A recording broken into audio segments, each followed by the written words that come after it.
В данном случае у меня веб-приложение заведено как у ученика.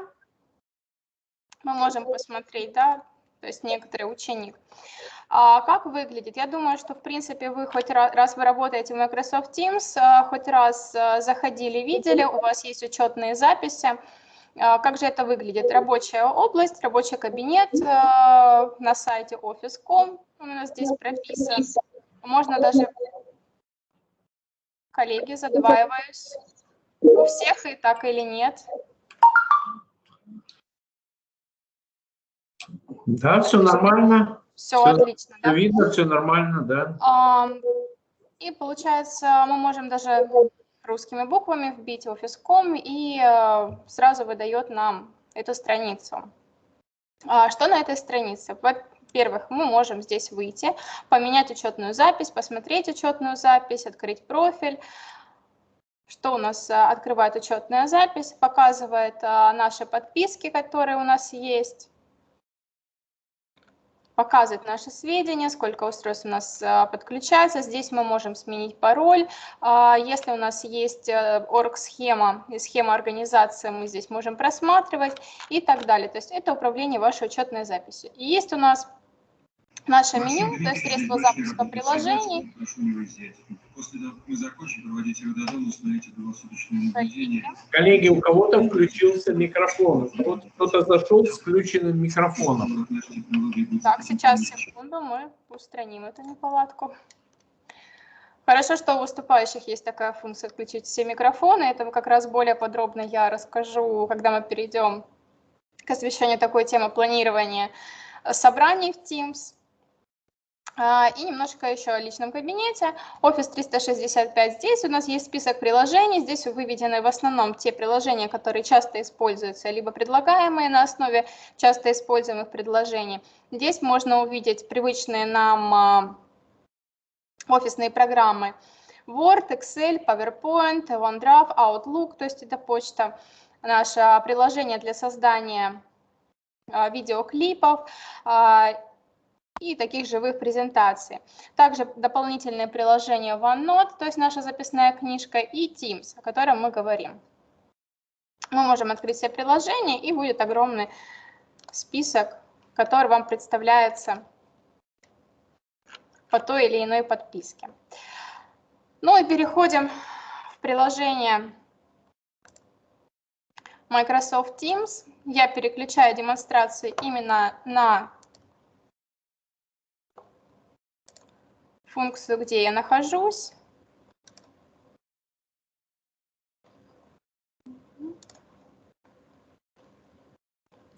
Так, демонстрация моего рабочего стола происходит. Открываю Microsoft Teams. Установлено на компьютере. Здесь я уже захожу как преподаватель под своей учетной записью. Что с тобой представляет пространство Microsoft Teams? Все мы знаем, что по подписке для образования есть уникальная возможность и такой персонализированный сценарий для образования, который нам позволяет создавать задания и выполнять их. Но начнем по порядку. То есть у нас есть вкладка «Действия», где отображаются все действия, которые происходят и которые происходили при работе с Microsoft Teams. Здесь у меня пока не отображается, потому что в данном собрании у меня пока не было действий. Чат. Соответственно, это та возможность, где мы общаемся. Чат является более приватным. Мы можем общаться в данной группе наедине с каким-либо пользователем внутри системы Teams, либо же можем создавать группы. Также чат всегда у нас доступен каждому собранию, то есть после нашего с вами вебинара чат у вас будет доступен, и доступен чат, что интересно и очень удобно, он не ограничен по времени. То есть, соответственно, после окончания вы можете еще задавать вопросы. грубо говоря, там в течение недели, пока мы разрешаем доступ. То есть пока не ограничит доступ человек, который запланировал это собрание, то есть вы можете писать и общаться в данном чате, дальше делиться материалами.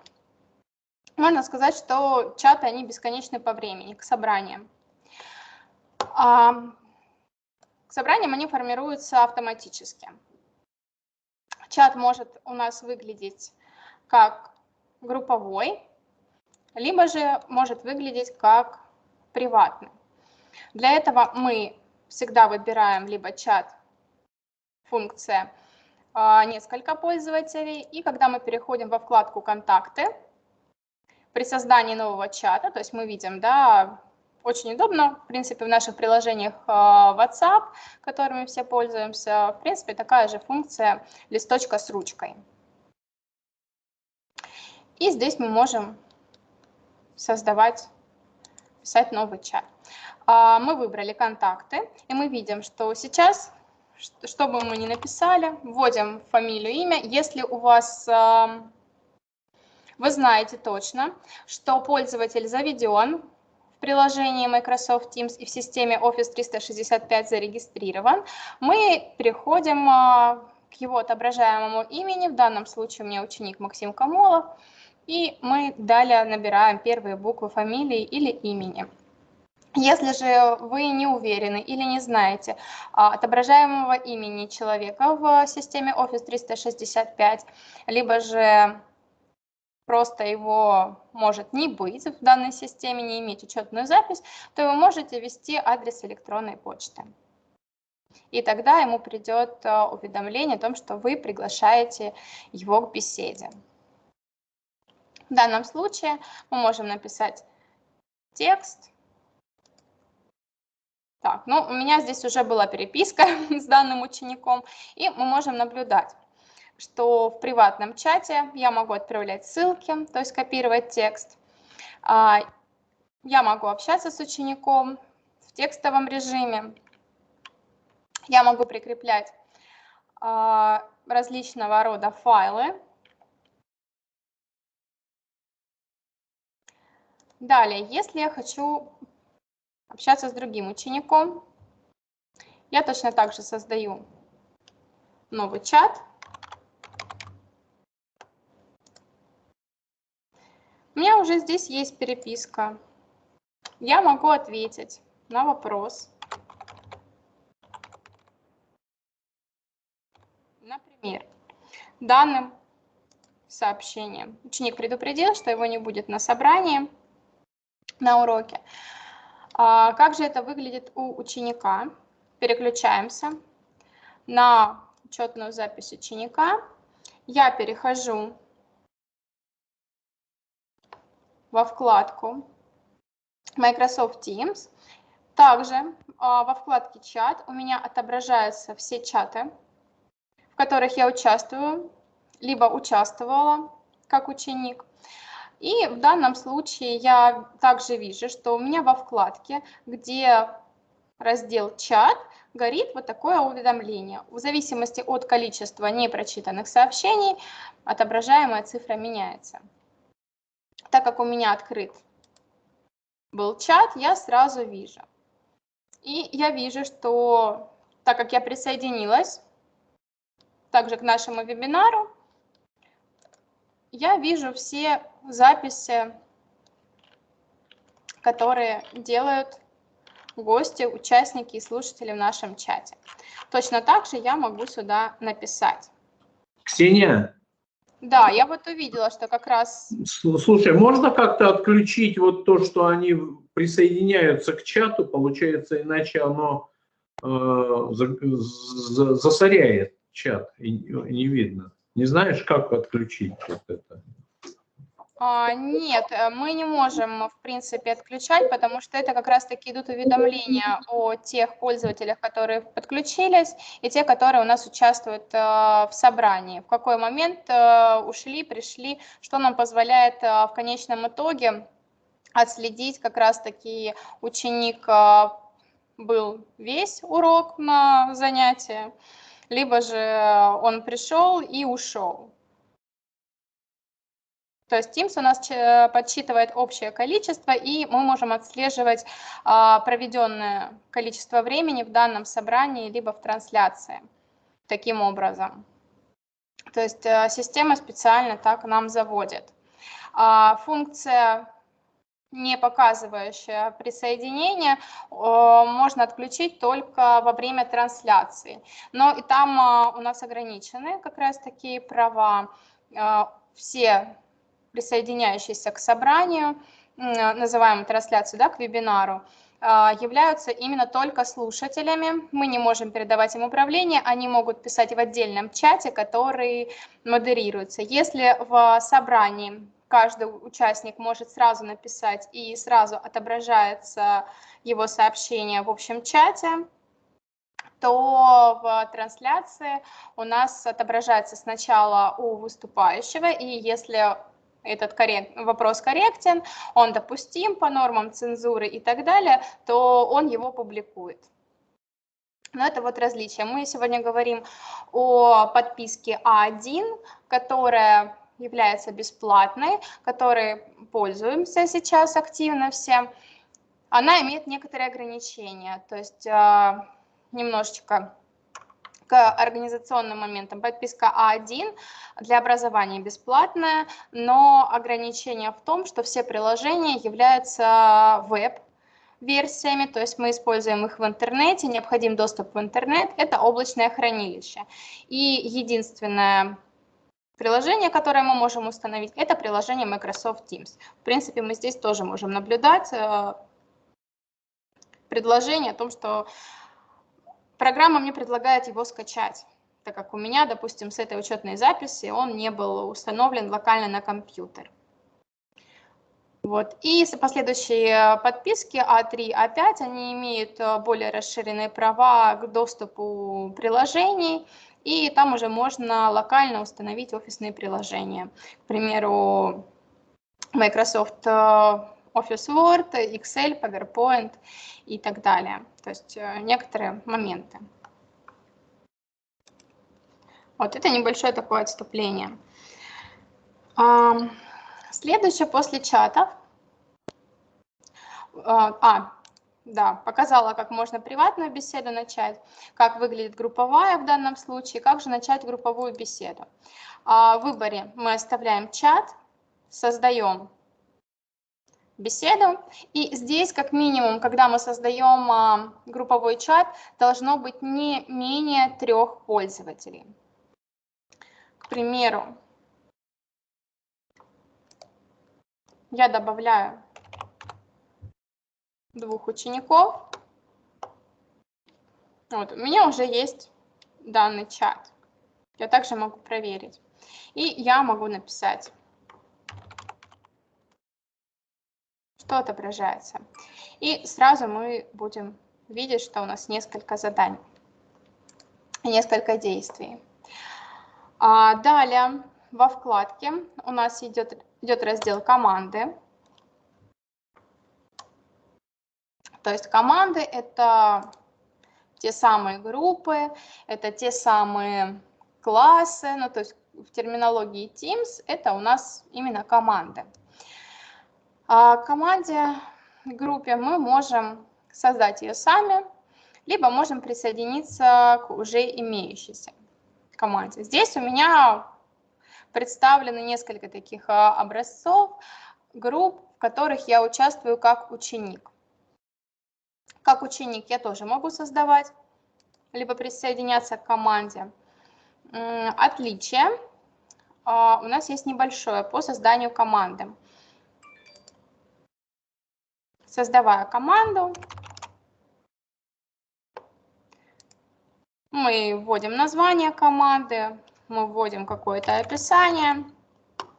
Мы смотрим, будет ли это закрытая команда, в которую мы добавим нескольких учеников или нескольких пользователей, либо это будет открытая команда, и, в принципе, кого мы позовем, они все будут присоединяться. То есть делаем закрытую команду, то есть такой приватный кабинет. И здесь мы уже добавляем тех пользователей, которых мы хотим видеть.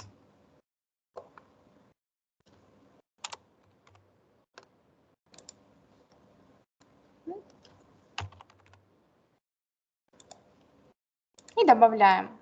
То есть это участники моей команды, я могу их сделать владельцами.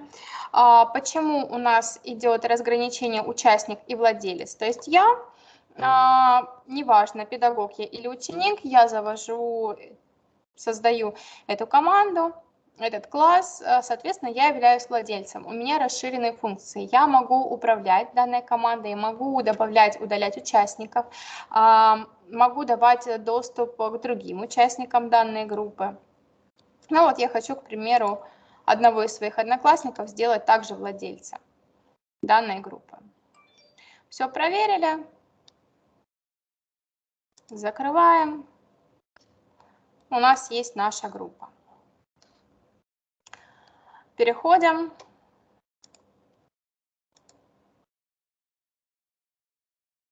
к командам, вкладке команды. В приложении установлено локально на компьютере. Здесь я являюсь уже преподавателем. Здесь у меня более расширенное количество команд различных. Это могут быть как учебные команды для проведения занятий. Это могут быть личные, это могут быть команды, предназначенные для каких-либо внутренних обучений, курсов и так далее, что мы сейчас наблюдаем. Я также могу присоединиться, либо создать команду.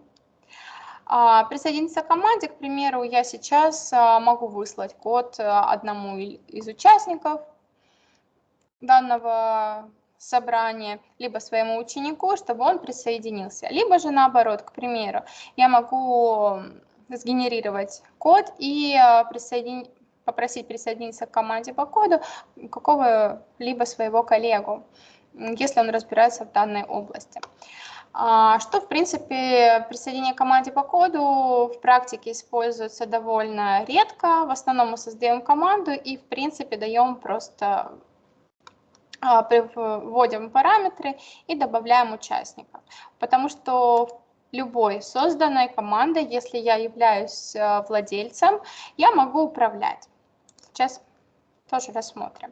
То есть создавать команду.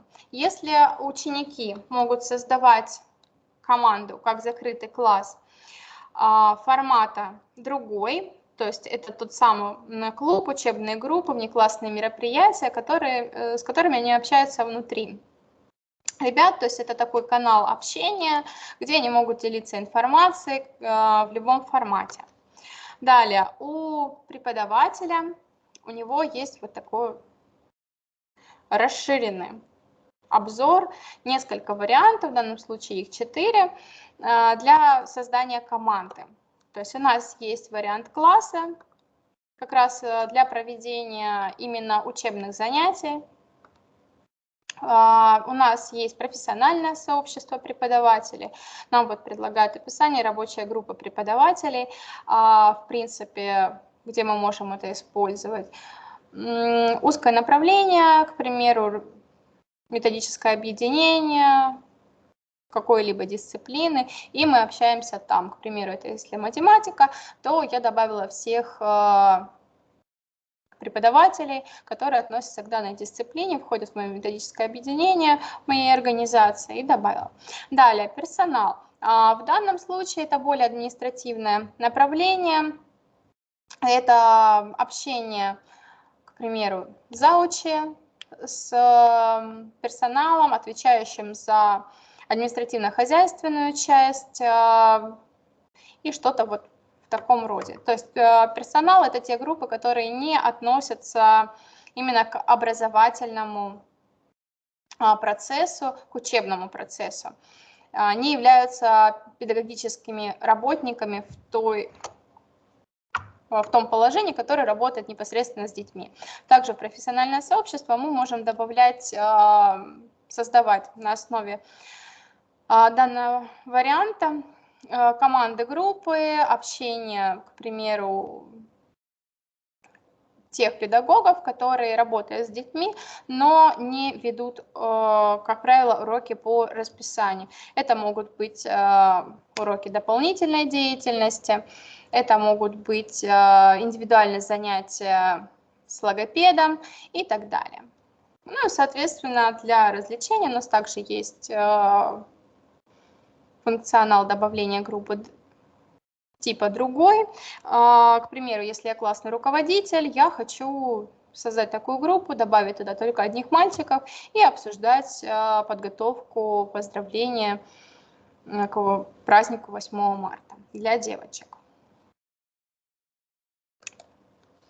Ну, к примеру, выбираем все то же самое, получается, мы вводим название, мы вводим описание группы, выбираем формат открытое или закрытое. Также у педагогов имеется возможность создать команду с использованием другой команды в качестве шаблона. К примеру, если у вас, в принципе, одни и те же пользователи будут присутствовать в нескольких группах, вы просто по аналогии создаете. Например,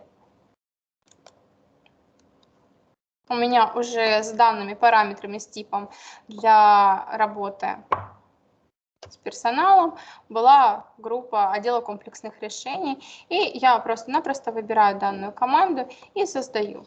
Далее, что у меня, я могу как копировать, либо дать новое название.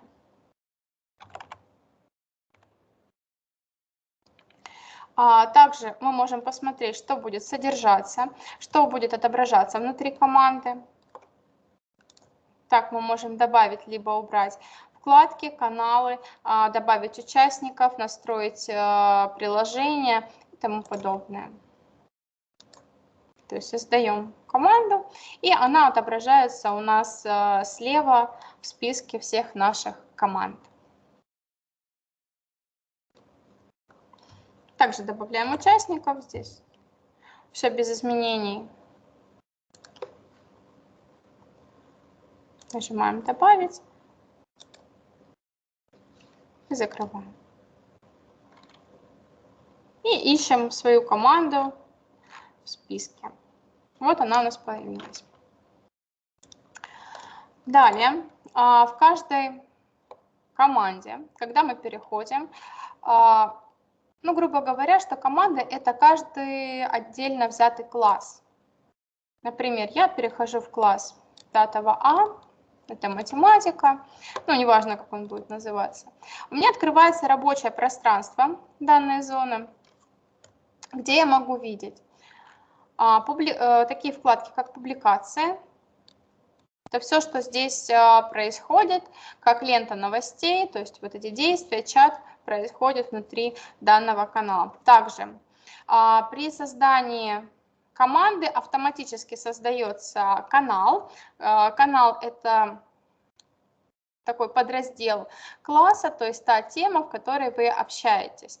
Канал общий создается автоматически. И также мы можем создавать дополнительные каналы внутри класса, то есть темы общения. В рабочем пространстве также, сейчас на примере покажу, как это может выглядеть, публикация. То есть у нас в публикациях отображаются задания, которые были опубликованы, материалы, которые публикуются. В общем, весь контент, то есть содержимое, которым мы делимся. Дальше во вкладке «Файлы» у нас отображаются все те файлы, которыми мы делились и которые содержатся внутри данной группы, внутри данного класса. Да, мы видим, что это разного формата, типа файлы. Это экселевские файлы, это вордовские документы и презентация PowerPoint. Также есть папки, которые хранятся как раз-таки внутри приложения Teams, внутри нашего облака. Как в эту папку в разделе «Файлы» попадают материалы. Соответственно, мы их можем создавать. Причем создаем мы внутри приложения Teams, никуда не выходя. К примеру, я хочу создать какой-либо вордовский файл. Я даю ему название, и программа меня сразу отправляет на страницу приложения Microsoft Office Word. Что мы можем наблюдать? У нас остается приложение Teams открыто, как вы можете видеть. И внутри него у нас открывается привычный интерфейс вордовского файла. Мы можем печатать, также можем вставлять таблицы, рисунки, делать примечания, нумеровать, ну, к примеру, да, добавили какой-либо комментарий, нумеровать страницы, вставлять символы. На главной странице мы переходим, мы точно так же видим, что мы можем создать новый файл, мы можем сохранить какой-либо текст, да, фрагмент в буфер обмена. Мы можем отменить последнее действие, либо же его повторить, сделать, к примеру, да, формат по образцу. В принципе, здесь ничем не отличается, только тем, что вы здесь не найдете кнопки «Сохранить». В данном случае файл при нажатии крестика, да, то есть закрытие самой программы вордовского файла, сохраняется автоматически. То есть если мы нажимаем «Закрыть»,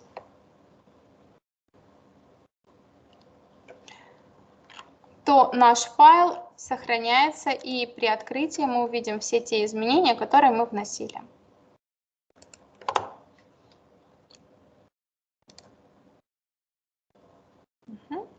Закрываем. Далее, точно так же. Ксения, можно я еще дополню? Да, Вот конечно. в этом самом, в облачном приложении Word есть возможность включить микрофон и диктовать текст, который будет переводиться в записанный текст в Word. То есть вот там я не увидел, открой-ка сейчас еще раз Word, я не увидел, ну, можно тот документ, который был. Да. Может быть, не знаю, ограниченная версия какая-то. Нет, вы правы. То есть, Кнопочка когда «Включить микрофон». Вон он, микрофончик. Включи его и проговори что-нибудь. Ага. И можно что-то надиктовать. когда мы включаем данную функцию, то есть вот, у нас записался микрофон, то есть все, что я говорю сейчас, он будет записывать. Также мы можем остановить диктовку. Причем это происходит в режиме реального времени, что вы сейчас наблюдаете. Спасибо. И также есть возможность иммерсивного чтения, то есть мы выбираем файл и переводим. Да, из дополнений, то есть здесь у нас получается более расширенные возможности, чем в приложении, установленном на нашем компьютере. Единственное, в данном случае необходимо все знаки препинания расставлять потом дополнительно, либо настраивать так, что их необходимо будет проговаривать. Далее мы можем создать книгу Excel, презентацию PowerPoint, и здесь у нас, так как специализированный сценарий, мы можем создать записную книжку OneNote. То есть переходим.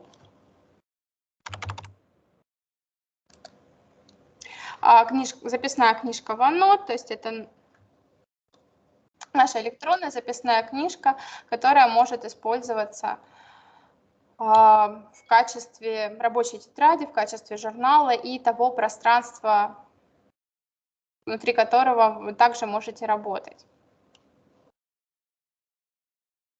Если раньше работали в записной книжке, отдельно в приложении OneNote в облачном хранении, то у нас есть данный интерфейс, у нас есть наименование записной книжки, у нас есть разделы, которые можем составлять, и прописываем наименование страниц. Записная книжка OneNote – это именно записная книжка. Также у нас есть записная книжка для образования. Чаще она встречается как отдельное приложение класс Notebook, о чем мы еще вернемся и поговорим. То есть здесь вы можете составлять новую книжку. Точно так же, если мы закрываем кнопку, нажимаем кнопку «Закрыть», то у нас автоматически все изменения сохраняются. Также мы можем добавить, помимо тех файлов, которые есть, мы можем добавлять папки, создавать.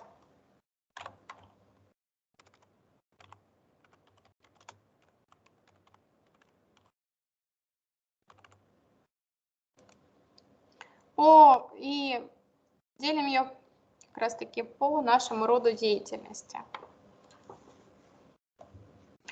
И каждый файл мы можем просто перенести, перетягивая.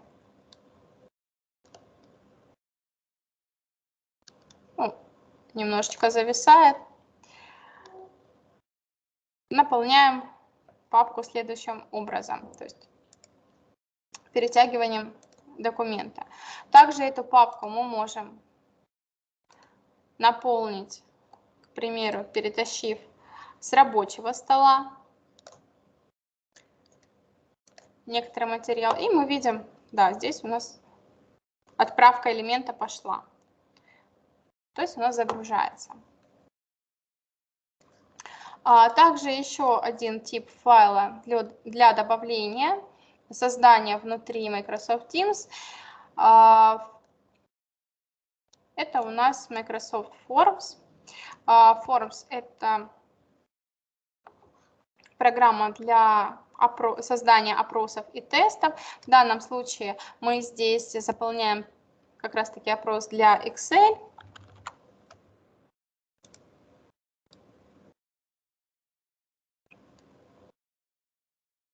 И нас перенаправляет, так как это приложение у нас является веб-версией, то нас, соответственно, сразу перенаправляют на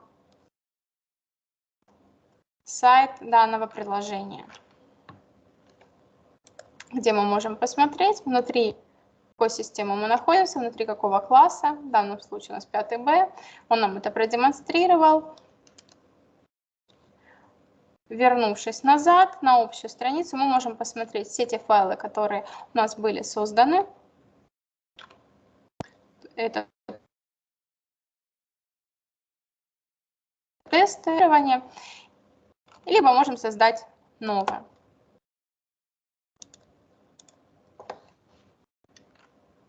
Загружая файлы, то есть мы можем подгрузить какую-либо форму, например, образец для заполнения заявления, либо же тест, который у нас будет использоваться в начале каждого урока или в начале каждого собрания, некоторая форма. Соответственно, мы можем загрузить с компьютера, файлы либо папку, только выглядит это у нас нестандартно, как мы привыкли видеть, да? Загрузить. Выглядит это обозначено данной кнопкой «Отправить» и стрелочкой вверх, то есть мы нажимаем, это значит, мы можем загрузить с нашего компьютера. К примеру, мы выбираем файлы, ну и, как всегда, при стандартном добавлении мы можем добавить наши файлы. Опять мы видим, что у нас идет обработка, у нас отправлен один документ, да, он был небольшой, не тяжелый, поэтому он у нас есть. Дальше, после вкладки «Файлы», в файлах мы можем также синхронизировать наше устройство с облачным хранением, если вам это необходимо. К примеру, поработали на рабочем компьютере, необходимо сделать синхронизацию всех файлов в облаке OneDrive, облачного хранилища. Приходите домой, у вас уже все отображается. В принципе, синхронизация файлов внутри работы Office 365, непосредственно внутри Teams, она проходит автоматически. Вы можете копировать ссылку и можете скачать некоторый материал. К примеру, выбрав презентацию, ее можно открыть и скачать. Так. Угу. Что-то немножко интернет подводит, не хочет нам показывать. Ну, в принципе, вы можете скачать Teams и попробовать зарегистрироваться. Также можно добавить еще одно облачное хранилище, если оно у вас есть. К примеру, можно дополнительно подключить личное облако. Далее переходим к записной книжке как раз-таки для занятий. То самое приложение Class Notebook, которое у нас выносится отдельно. То есть такая записная книжка позволяет работать уже непосредственно со всеми пользователями, с учениками, либо с подопечными, если вы руководитель. И в данном случае можно уже выполнять некоторые задания, которые подгружаются. Выглядит это следующим образом. То есть у нас всегда слева отображаются разделы, наименования. То есть мы видим наименование записной книжки, оно относится у нас к данному классу, к данной дисциплине. У нас всегда есть раздел, который у нас называется «Добро пожаловать». Здесь вы можете, в принципе, создавая впервые записную книжку, у вас всегда будет раздел «Добро пожаловать» и некоторые подпункты. К примеру, для чего нужна записная книжка, что это такое, и часто задаваемые вопросы, также с активными ссылками, по которым вы можете перейти.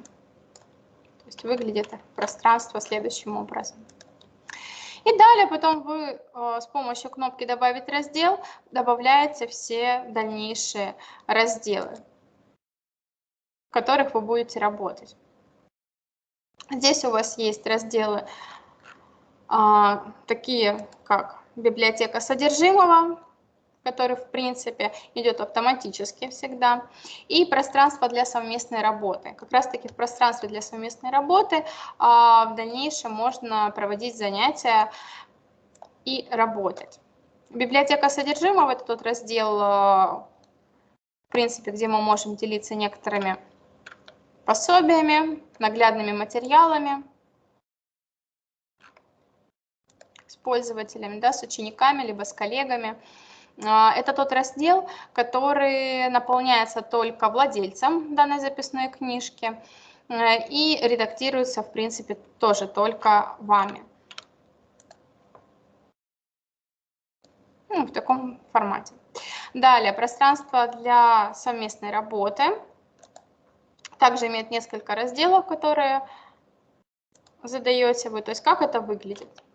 Как раз-таки, к примеру, здесь можно под каждый урок заводить отдельный подраздел, давать наименование. Можно прописывать текст, добавлять. То есть не имеет ограничений, в принципе, пространство для совместной работы. И не имеет ограничений по вводу информации. Информация может быть введена с помощью текста. Информация может быть введена с помощью текста рукописно, что можем наблюдать. К примеру, можно написать мышкой, выбрав функцию рисования и выбрав соответствующее перо. Либо же, если это планшет, телефон, у пользователя, который на обратной стороне, то он может использовать стилус либо палец для этого написания. Также есть функция распознавания математических формул. Так, подписать. К примеру, я могу рукописно написать какой-то текст, выбрав функцию математики. Выбираю ту область, которую мне необходимо преобразовать. Берем прямоугольное выделение. Посмотрели, чтобы все элементы у нас были выделены. Нажимаем функцию математики. И в данном случае наш рукописный фрагмент преобразовывается уже в фрагмент, напечатанный и в математическое выражение. Если нам нужно что-то исправить, мы нажимаем кнопку «Исправить» и вводим исправление, либо же мы заменяем. И тот текст, который я ввела рукописно, он преобразовался в напечатанный. Также мы можем вводить информацию с помощью аудио. В данном случае, если мы включаем диктовку, у нас формируется файл. Вот здесь у нас стоит. Вот, выбираем, соответственно, язык, включаем данную функцию. Соглашаемся с представленными вариантами, которые нам предлагают и так далее. То есть в данном случае диктовка иногда требует дополнительных настроек, но когда вы заходите впервые, в принципе, вы включаете, и оно работает, данный текст. Дальше вы можете включить запись, и просто у вас появится вот такой файл. То есть все, что вы надиктовали, не преобразовывается в печатный текст, а остается в аудиоформате, и вы прилагаете здесь же. Можно прослушать данный текст, можно его копировать и отправить. Например, общаясь с пользователем, вы задаете вопрос, они прилагают некоторые, каждый сам надиктовывает, и все, что делает другой ученик, здесь отображается. Сейчас перейдем. Я включу демонстрацию двух вариантов. Видно, как быстро отображается текст. Перехожу к команде. У меня также, как у К, есть данная команда.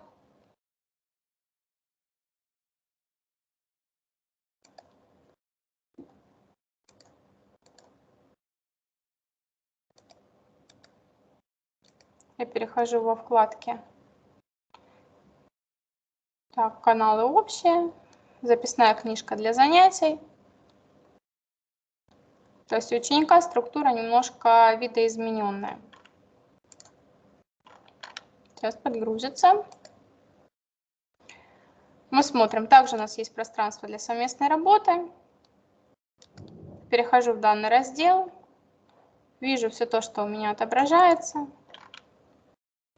И могу точно так же что-либо написать.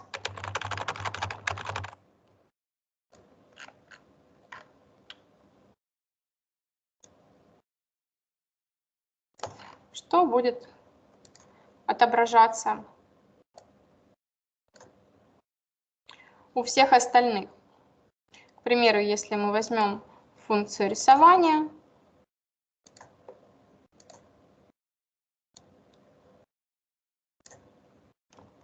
то есть вот выглядит это следующим образом.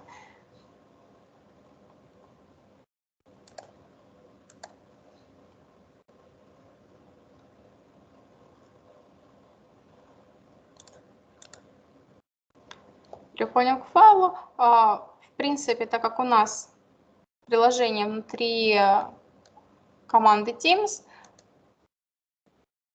Сохранение у нас идет автоматически. С помощью кнопки «Файл» мы можем сразу отправить данную страницу на печать.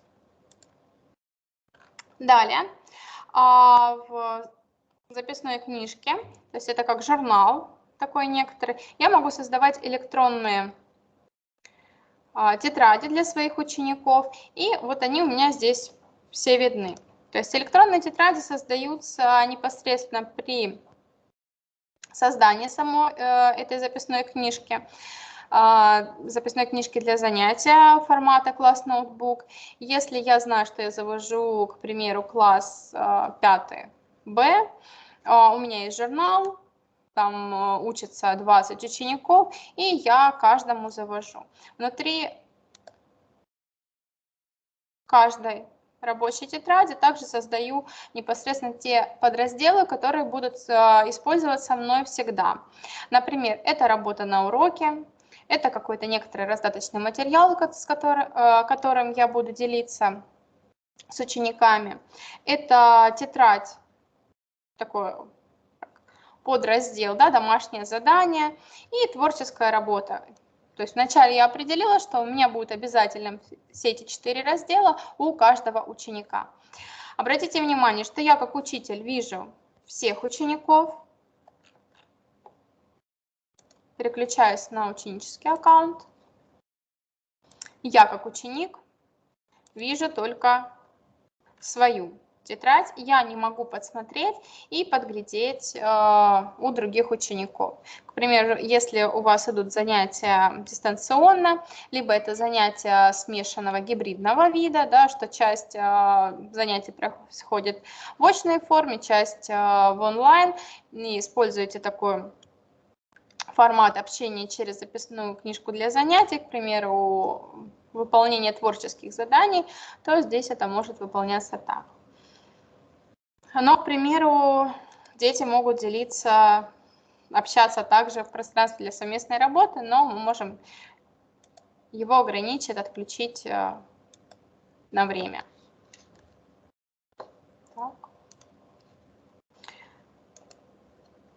То есть мы переходим в управление. В управление записной книжки. Сейчас, секунду. Да, внутри Microsoft Teams это можно сделать.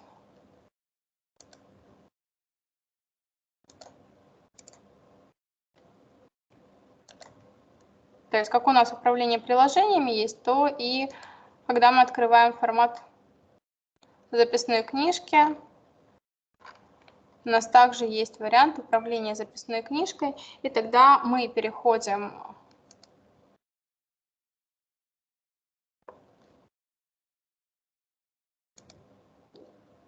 так, да, вот.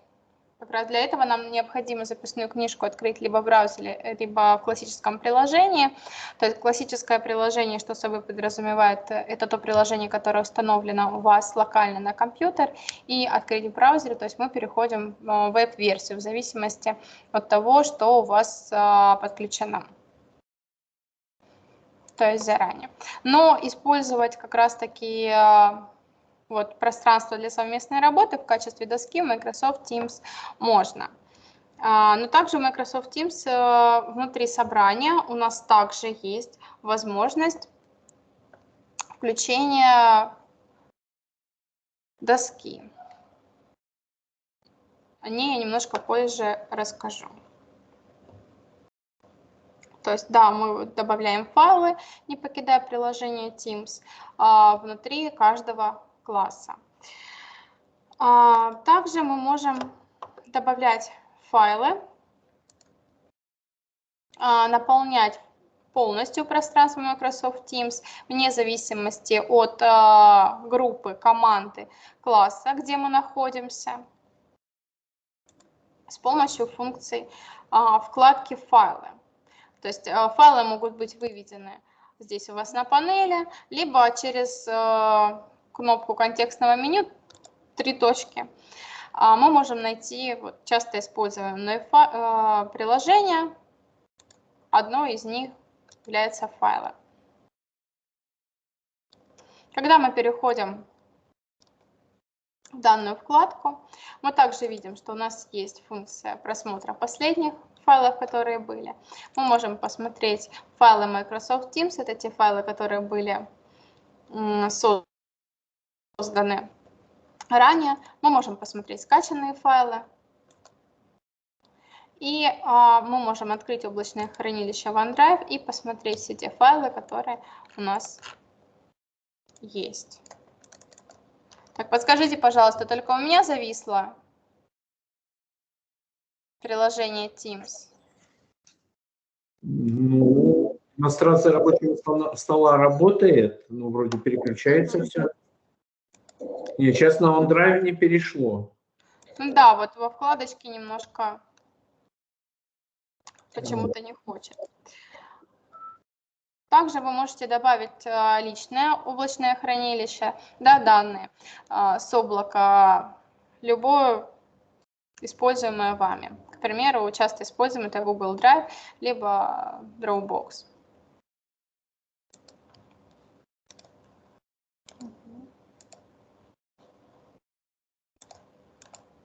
Так, переключусь. Точно так же в ученическом аккаунте есть папка файлов, вот здесь она у меня вынесена. И здесь как раз-таки отображаются файлы последние. Здесь мы видим содержимое, то есть те файлы, которые были загружены, либо которые использовались последние несколько дней. По-моему, до 7 дней у нас пока отображение последних, но опять-таки в зависимости от количества.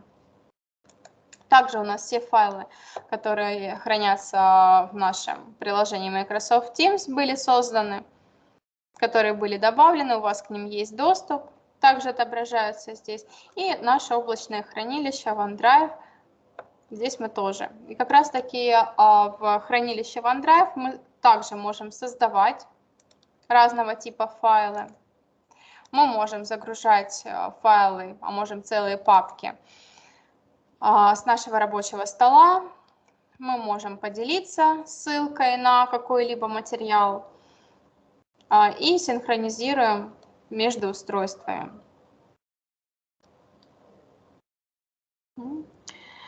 Далее, о чем я говорила, персонализированный сценарий для образования, это создание заданий, возможность назначения и проверки.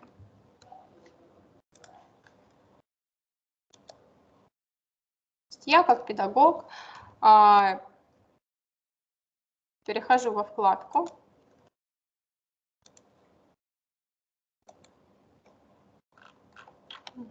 Так, у меня, наверное, приложение немножко подвисло. Сейчас, уважаемые коллеги, я на время приостановлю демонстрацию, попробую перезагрузить демонстрацию рабочего стола для того, чтобы было все видно.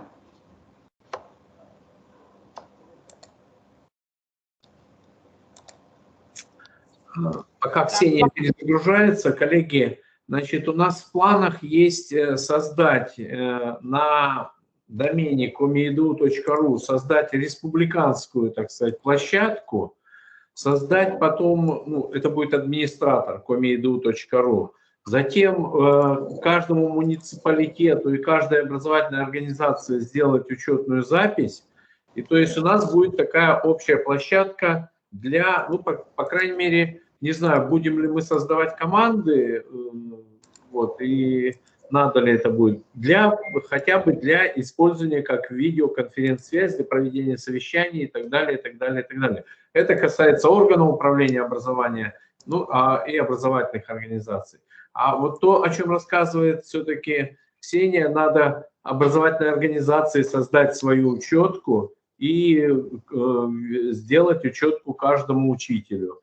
То есть тоже на своем каком-то домене, как правило, на домене, на котором размещен ваш сайт. И я надеюсь, Ксения, значит, хотелось бы вот услышать еще, не знаю, есть ли у тебя в планах это создание трансляций подключение к трансляциям, то есть планирование трансляций, создание их в календаре, и как подключать и других слушателей, где ссылку взять и прочее, прочее, прочее. Да, конечно. Я буду, наверное, в принципе, этим завершать, потому что как раз-таки большую часть мы работаем сейчас именно в календаре и как раз-таки используя собрание. Да, конечно, да. То есть мы сейчас немножко еще рассмотрим организацию совместной работы и посмотрим, какие у нас есть площадки и возможности демонстрации контента, то есть содержимого, да, внутри собрания. И как раз-таки на примере нашего я буду демонстрировать разные функции. И также я покажу на примере нашего собрания как раз-таки, как включать, отключать микрофоны, как управлять и так далее. Вот, так что еще немножко поговорим про команды. Тут специализированный сценарий по заданиям, то есть внутри каждой команды мы можем назначать задания. Мы переключаемся. Но не хочет он нам показывать почему-то. Во всех вкладках работает. Переключаемся на вкладку задания, то есть мы можем создавать свое задание, отправлять его ученикам, назначать время проверки.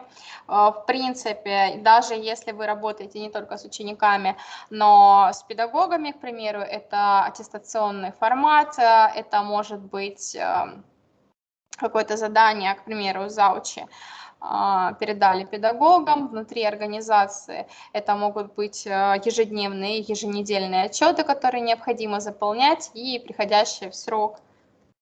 Если вдруг они не приходят, то у вас все отображается, кто сдал вовремя, кто сдал позже и так далее.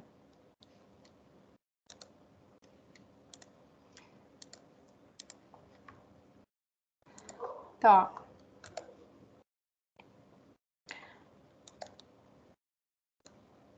Все работает, но вкладка задания, именно назначение от лица педагога, видимо, перегрузился. Я покажу это со стороны ученика, как это выглядит. Вкладка задания. То есть у учеников, либо же если вы назначали задание коллегам, у них высвечивается в данном разделе те назначенные задания, которые они могут пройти. Вот здесь мы видим, да, у нас есть просроченное задание, потому что владелец, кто назначал, он как раз-таки установил определенный срок сдачи.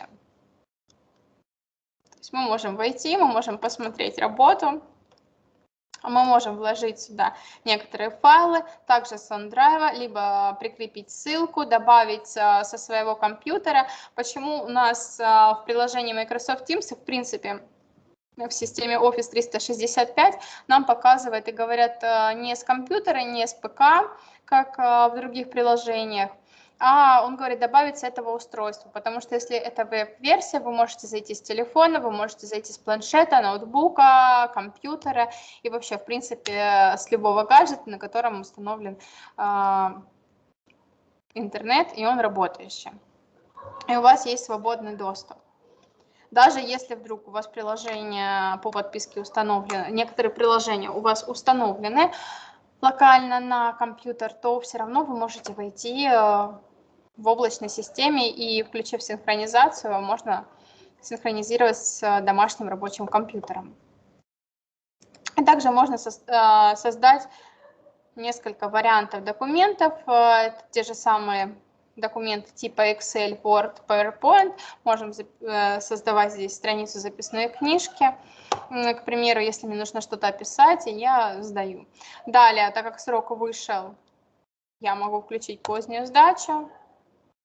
И задание у меня отправляется тому педагогу, который мне его назначил, на проверку. Я могу, теперь появляется кнопочка «Отменить сдачи». Я, если увидела, что где-то я не дописала, но время мне еще позволяет внести корректировки, и если возможность такая есть, да, то есть когда педагог назначает задание, то есть функция вносить правки или нет в течение срока сдачи данного задания. Если педагог внес, то вот здесь есть такая кнопочка.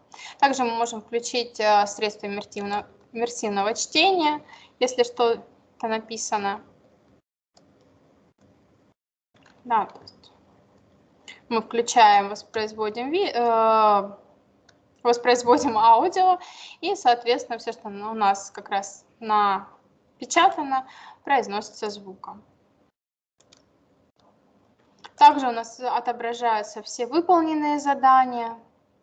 А если у нас есть, сразу проставляется количество баллов, то мы можем его увидеть. То есть это проверенное задание, которое педагог проверил, и мы автоматически можем видеть. Как раз таки здесь была работа в формате опроса на основе приложения Microsoft Forms, где, в принципе, теперь мы видим, где правильные и неправильные были внесены ответы после проверки. Так, ну что-то нет, не заработало. Я думаю, что, наверное, при последующем запросе как раз-таки этот момент заведения заданий, назначения можно дополнительно ввести. Также я направлю ссылки. Да, подскажите, пожалуйста, у нас запись будет распространяться среди слушателей, которые присоединились, или нет? Ну, мы запись размещаем у нас в видеозале на сайте Кривого. Эту запись. Ну, мы ее переводим в YouTube и потом уже запись размещаем. Вот, супер. В принципе, точно так же можно туда прикрепить некоторые ссылки, но есть видеоинструкция, видеоуроки именно по работе с каждым разделом. Ну и, наверное, мы сейчас перейдем как раз-таки к планированию тех самых... Ксения, ты мне тогда на почту направь, и мы разместим. Да, конечно.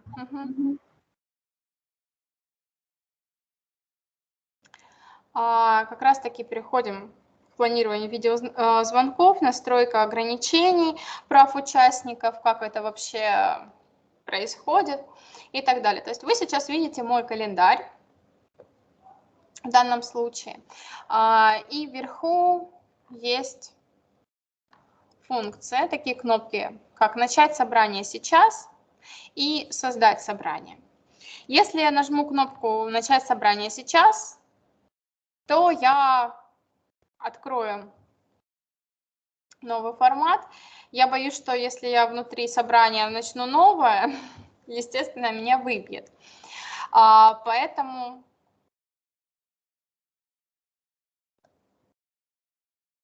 я также перейду в другого пользователя, то, как это выглядит.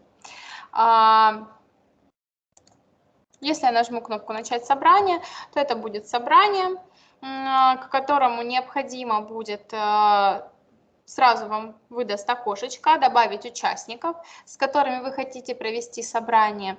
Либо же внутри собрания, как мы с вами находимся, вот наше собрание, у нас есть вкладка участников, и есть кнопка поиска. К примеру, я хочу найти, подключился ли кто-то, да, из учеников или коллег, или приглашенных пользователей к собранию. Да, я вижу, участник есть. И точно так же я, допустим, могу подтянуть, пригласить на собрание какого-либо другого пользователя. К примеру. И также смотрите, когда я ввожу в поиске, мне высвечиваются участники. И сразу у участников есть роли, то есть выступающий и человека, которого в этом собрании нет, но он есть в сети Microsoft Office 365 и непосредственно в Teams. То есть я его выбираю, прошу запросить присоединение. И у этого пользователя происходит звонок.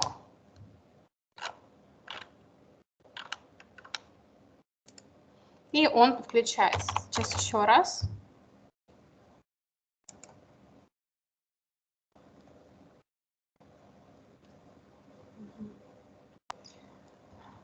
Что-то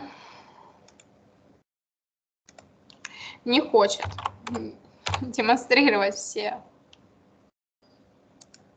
функции, которые я запланировала.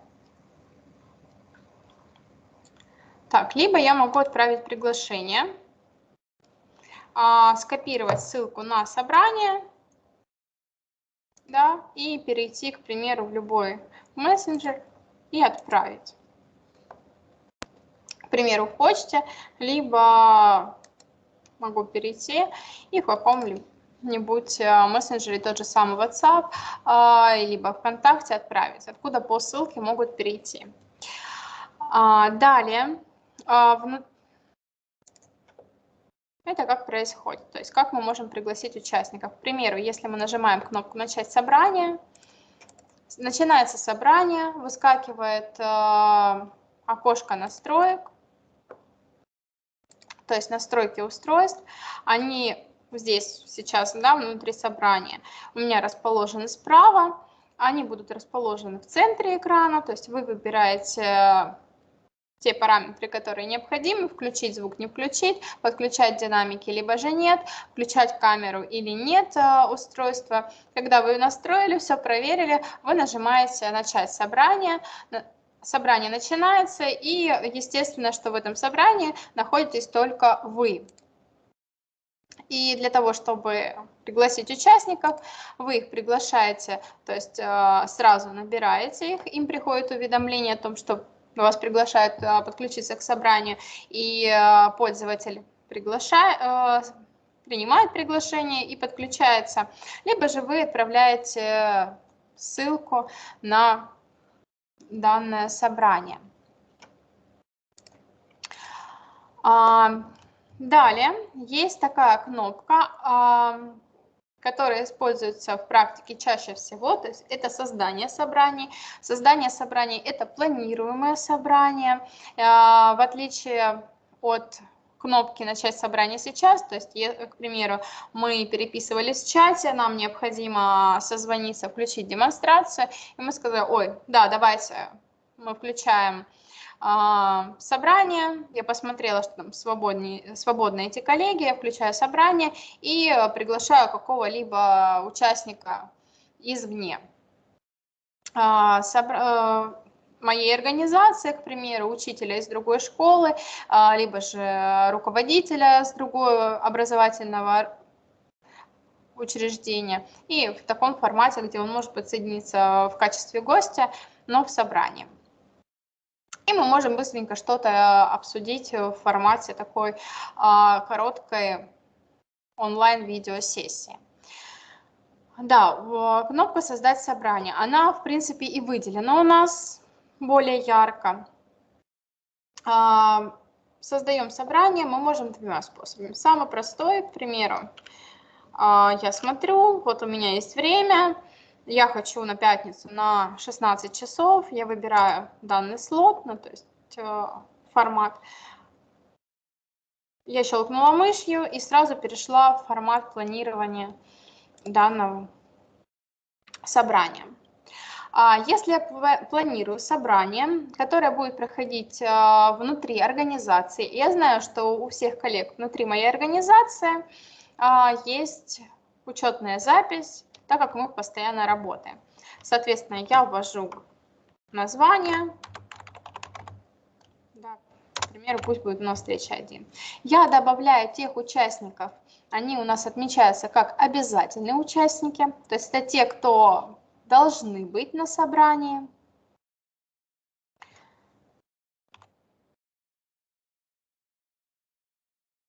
То есть я вижу, да. Ну, я использую в данном случае всех тех же своих учеников, о которых мы говорили, так как у меня есть несколько учетных записей, которым я предоставляю разные роли. То есть они есть. Я добавила. Я смотрю время. Да, есть дата, совпадает по времени. Сколько это будет? 30 минут длится собрание, час, два, да, как мы назначаем. Также я могу выбрать повторение, периодичность. То есть это будет, допустим, ежедневно, либо это будет там раз в неделю. Может быть, это будет, как, к примеру, как есть, да, конференции в августе, это будет ежегодно. И то есть я знаю, я ее запланировала, это собрание будет всегда. Либо же мы можем выбрать период повторения, каждый рабочий день и указать, в какие дни именно. Ну, поставим, пусть у нас повторяется еженедельно данное собрание. Далее мы добавляем канал, если мы выбираем какую-то конкретную группу, класс,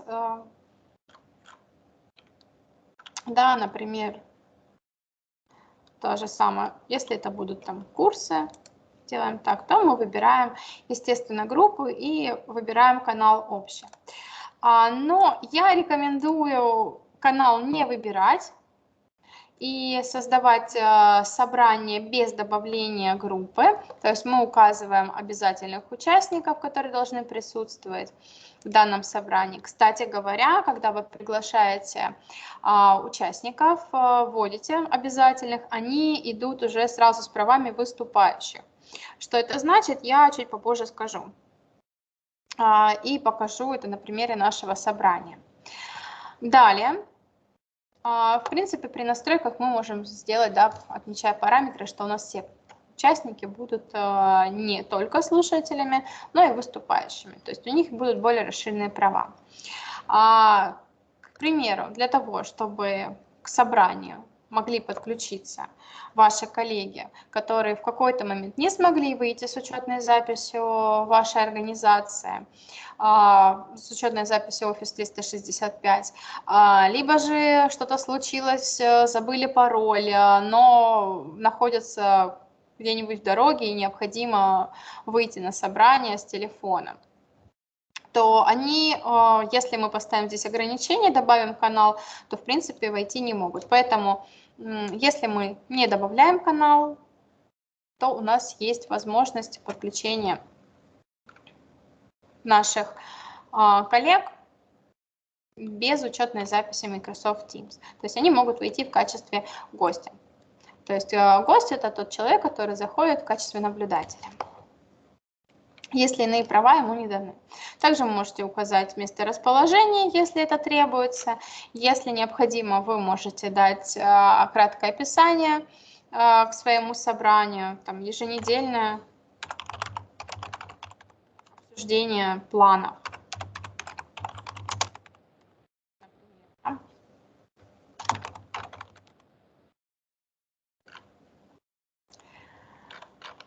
Далее мы смотрим часовой пояс.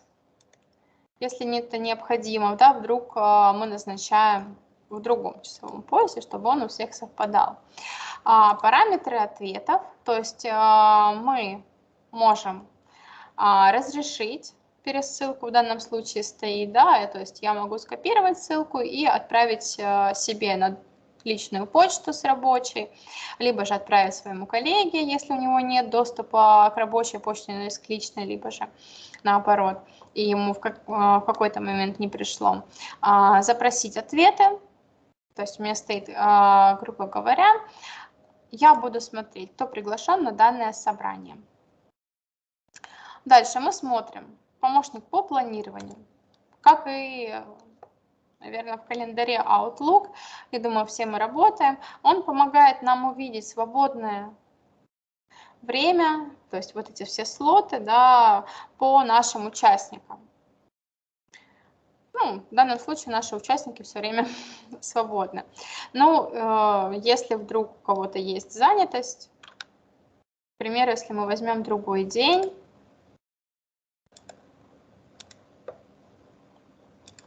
например, 26 число. То есть здесь мы видим, что 27, если я бы назначала бы 26 октября, я бы смотрела, у меня вот этот пользователь не может в это время, потому что вот он занят. То есть здесь это все отображается с помощью функции «Помощник по планированию». Дальше мы можем установить, требуется ли регистрация, либо нет. И здесь мы тоже можем дополнительно еще включить ограничения. То есть это может быть любой человек, да, как я сказала, это может быть пользователь Office 365, имеющий учетку. Это либо же это может и также может быть пользователь, который не имеет учетной записи в Office 365, и он может подключаться с помощью веб-приложений как гость. Далее, если мы выбираем для всех пользователей, то для всех пользователей у нас получается все пользователи, которые зарегистрированы в Office 365, которые имеют учетную запись. Неважно, находятся они в вашей организации, либо они извне вашей организации. Ну, кстати, вот для повторяющихся собраний нам дают подсказку, что такая регистрация недоступна. Далее, для сотрудников вашей организации. Если мы включаем, то как раз-таки это собрание будет проводиться только внутри вашей организации и отображаться. Никто не сможет увидеть этого собрания, получить ссылку и перейти. Даже если он получит ссылку, то перейти он не сможет. Да, если мы ставим повторяющееся собрание, то мы можем только включить без регистрации. Также мы ставим будущее время, не прошлое. Посмотрели все, проверили. Переходим еще раз к описанию. Вроде бы все хорошо. Все мы сделали, все параметры заложили. Нажимаем «Отправить».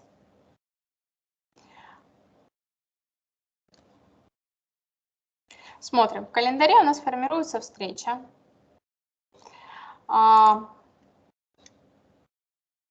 Здесь тоже у меня формируется встреча у ученика, да, у пользователя, которого я добавила. Также мне либо в действиях в ленте приходит уведомление, либо в чате о том, что будет такое собрание. И я могу на него присоединиться либо нет, либо мы можем отслеживать календарь. Также приходит на почту рабочую, с помощью которой у вас, в принципе, заведена данная учетная запись. И если я хочу согласиться на данное собрание, я отвечаю, я вижу, кто прислал мне собрание, то есть инициатор. Я смотрю, что я могу ответить, там, принять под вопросом, либо отклонить данное мероприятие. И я могу ответить, зная, что я, в принципе, каждую пятницу в это время буду свободна, или я планирую всегда посещать данную встречу, но переносить другие всплывающие мероприятия. Либо же я могу ответить только на один экземпляр. Поэтому у нас есть ответить на экземпляр, если я принимаю только на пятницу 29 октября. Либо же я отвечаю принять на весь ряд. То есть делаем вот так. Как это выглядит отслеживание? У инициатора данного собрания. То есть мы можем изменить нашу встречу, просто щелкнув на нее один раз. У нас всплывает окошко. Мы можем копировать ссылку. У нас есть функция копировать. Если мы ее нажимаем, у нас появилась галочка, и уже можем ее распространить. К примеру, если я сейчас вставлю, то у меня вставляется везде теперь данная ссылка. Далее я могу присоединиться, проверить, все ли нормально. в данном собрании, к примеру, там, за некоторое время до встречи, либо я могу изменить, если что-то поменялось. Я могу изменить экземпляр, либо целый ряд, как это есть. К примеру, изменить ряд. И я поняла, что я хочу, чтобы в этом собрании у меня участвовали еще какие-либо коллеги, может, это приглашенные эксперты или гости, но я не знаю наверняка, есть ли у них учетная запись в Office 365, но у меня есть почта, электронная почта. К примеру, я ввожу электронную почту пользователя, которого я знаю.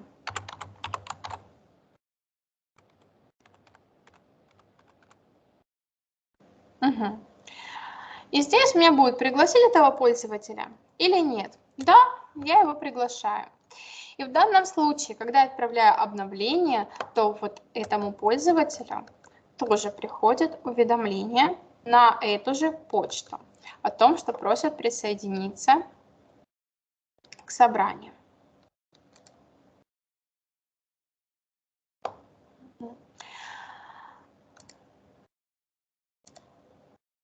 Далее я хочу изменить только одно собрание. И я перехожу. Когда уже собрание запланировано, мы видим, что у нас появляется более расширенный функционал. У нас появляется несколько вкладок. Мы можем также копировать ссылку, отправить.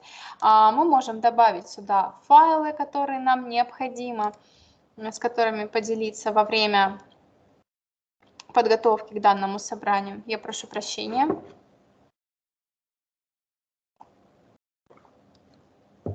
Мы можем добавить описание, опять-таки вернуться к встрече, посмотреть помощник по планированию. Мы можем сделать заметки к собранию.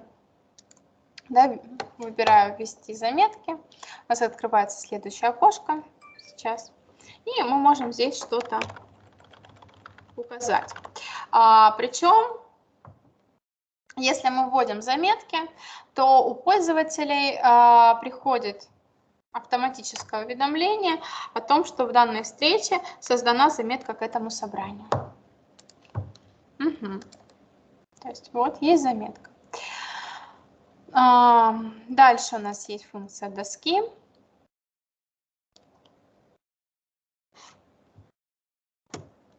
Грузится. Раскрывается электронная доска. Что-то долго. Как раз таки это и есть у нас те площадки взаимодействия непосредственно в каждом собрании Microsoft Teams. Также вы можете включить демонстрацию цифровой доски, которую можете редактировать только вы, либо совместно. Вот у меня по умолчанию стояла совместная. К примеру, если я что-то буду писать, то и там будет отображаться. Как это выглядит внутри собрания, которое уже идет? Я сейчас отключу демонстрацию рабочего экрана и включу непосредственно, поделюсь демонстрацией доски. Сейчас немножко покажу на примере собраний, если я присоединяюсь к какой... нет, извините, не покажу, как это выглядит, как поделиться доской. То есть у нас есть такая функция поделиться содержимым, поделиться контентом. Называется она по-разному. В данном случае она у меня изображена как экранчик с крестиком, потому что у меня здесь, да, идет демонстрация. Когда демонстрации нет, у каждого пользователя, вы можете все посмотреть, у вас будет в собрании как раз таки этот экранчик с кнопочкой вверх, со стрелочкой вверх. И когда вы ее нажмете, хотя, наверное, сейчас попробую присоединиться к собранию. Да, то есть у меня ученик тоже есть в собрании, демонстрация рабочего стола, которая увеличивается. Так. Угу. Немножко тогда про ограничения. Сразу. Потому что мне нужно поменять статус. То есть, так как у меня были права выступающего, у нас есть участники, есть выступающие. В данном случае, сейчас еще раз удалю, вернусь, у нас все участники делятся, в принципе, на выступающих.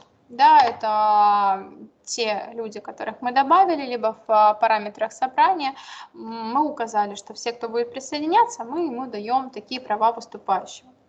Каждого участника я с помощью кнопок функций, да, 3 кнопочек, я могу удалить из собрания, к примеру, кто-то подключился, кого я не хочу видеть в своем собрании, либо же кто-то подключился ошибочно, но сам не может отключиться, тогда я его удаляю.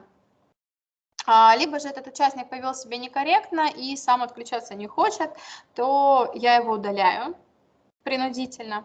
Я могу сделать его участником собрания, закрепить, к примеру, если у меня много выступающих, но мне нужно, чтобы я могла отслеживать несколько своих коллег, несколько приглашенных спикеров извне моей организации, то я беру и просто включаю «Закрепить». Ксения, одну минуточку. Я тут вынужден, у нас планерка сейчас, я вынужден убежать на планерку. Я хотел пожелать всем использовать программу и как бы удачно использовать в работе. Можно будет в конце попробовать, чтобы у кого есть микрофон, камера, включились и вот высказали, может, какое-то свое мнение о вебинаре. То есть попробовали себя в качестве ведущего в том числе, если есть у них возможность включить микрофон и камеру. Чтобы несколько человек поговорили, чтобы посмотрели, как видеоконференция. Хорошо? Да, как раз в конце запланировал небольшой кейс, где, в принципе, каждый возьмет управление в свои руки презентации, которую будет демонстрировать другой выступающий. Также мы все поработаем в пространстве для совместной работы, а именно электронная доска. В таком формате мы поработаем. Да, я попрошу, наверное, инициатора собрания не отключаться, а просто, наверное... Да, я ничего не отключаю, я оставляю. У нас сохранилось до конца. Елена Юрьевна будет здесь, если что, на связи. Все, отлично. Значит, все, мы взаимодействуем, значит, до конца. Угу. Елена Юрьевна. Все, спасибо большое. Так, мы продолжаем. То есть у меня, так как я входила, и сразу у меня есть роль выступающего, я могу назначать функции. В данном случае я вижу, что Алину Ивановну я закрепила, то есть сколько бы ни добавлялось дальше у нас выступающих, гостей, то в любом случае как бы на позиции, в которой Алина Ивановна была, она будет закреплена. Дальше, если я захочу открепить, я просто снимаю это ограничение, и в принципе, если будут добавляться, то у меня точно так же будут включаться. Далее, вот я как раз таки своего ученика, да, пользователя с учетки ученика сделала участником. И теперь что я могу сделать? Я теперь могу назначить ей роль выступающего. Да, я соглашаюсь. И теперь среди участников данного пользователя не будет. Данный пользователь у меня будет отображаться, как и все выступающие. Большое количество выступающих. Так, и в данном случае теперь у данного пользователя в сети появилась возможность,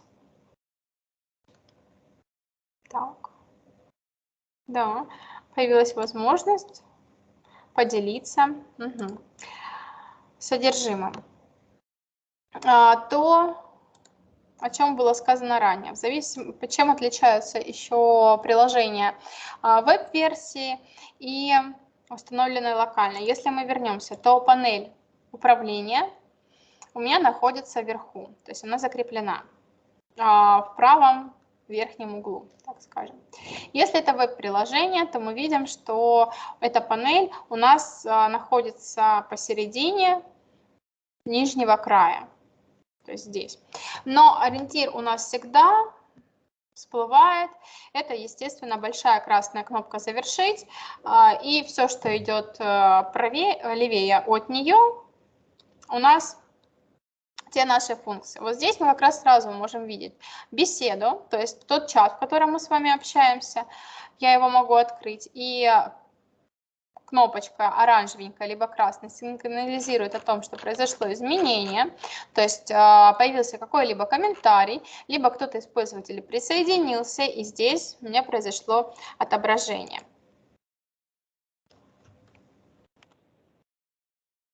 К примеру, я могу здесь ответить.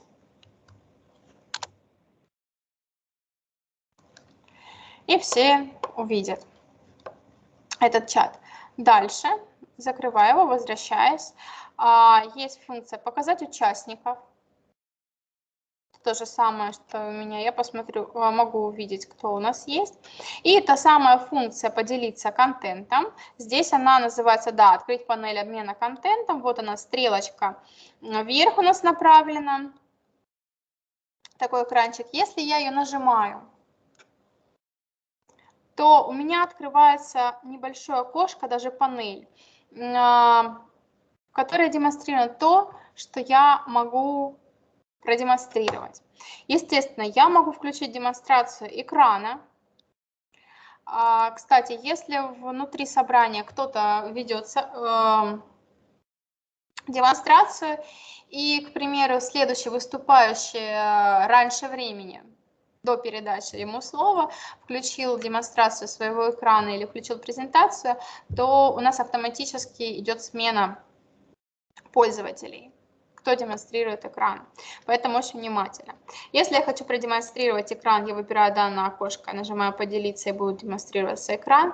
Я могу продемонстрировать отдельно только то окно, которое у меня открыто. К примеру, да, у меня на компьютере открыты несколько окон, там несколько окон по вебинару, да, внутри приложения Microsoft Teams. У меня открыто окно, демонстрирующее браузер, у меня открыт другой браузер, то есть я могу отдельно продемонстрировать не весь экран, а отдельное окошко, внутри которого я работаю, то есть отдельное приложение. И также нажимаю «Поделиться». В данном случае я нажимаю «Отмену». Еще раз демонстрирую кнопку и тот вариант, и те варианты, которыми мы можем поделиться. Далее мы можем поделиться презентацией PowerPoint, естественно, загрузить ее. Здесь у нас отображаются те файлы, которые уже ранее были загружены в Microsoft Teams именно этим пользователем, и который уже включал демонстрацию экрана. И мы можем включить обзор и загрузить что-то со своего компьютера.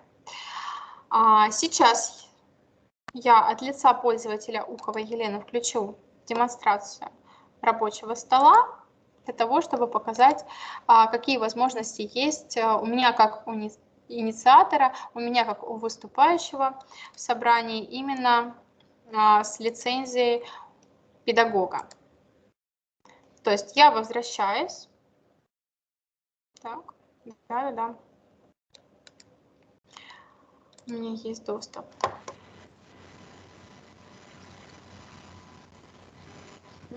Все, теперь у меня демонстрацию включил пользователь Ухова Елена. Подскажите, пожалуйста, отображается? Все корректно работает? Напишите, пожалуйста, в чате плюсики. Либо можно включить микрофон и сказать, что да, все супер.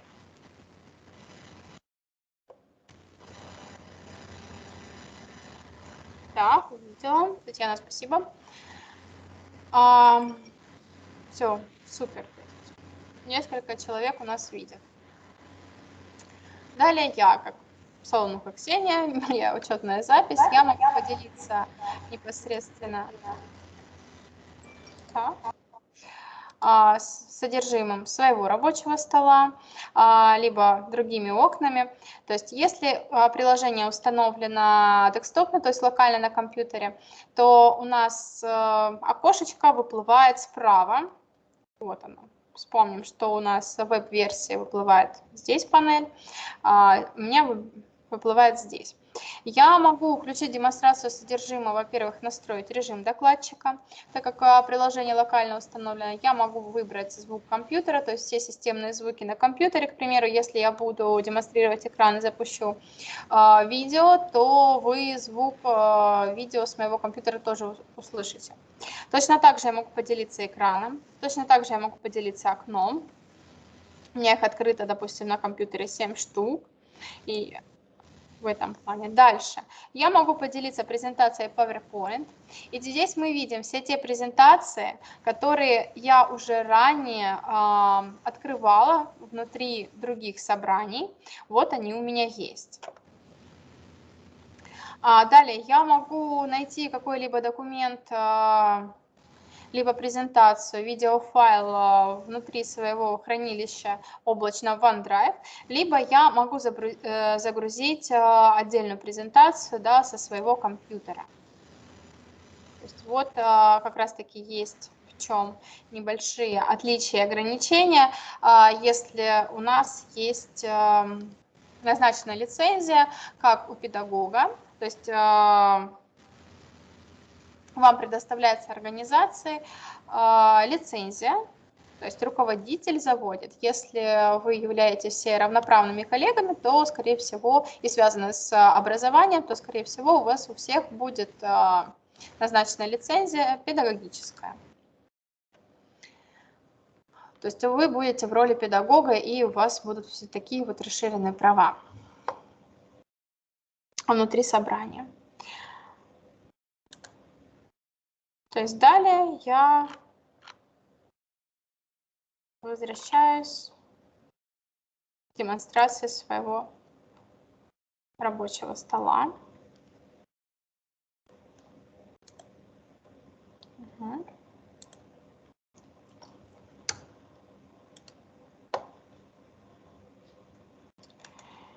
И доска. Возвращаемся к доске. Я вернусь внутри нашего собрания. Попробую еще раз поделиться контентом и включить отдельно доску внутри собрания. Угу. Скорее всего, при заведении данного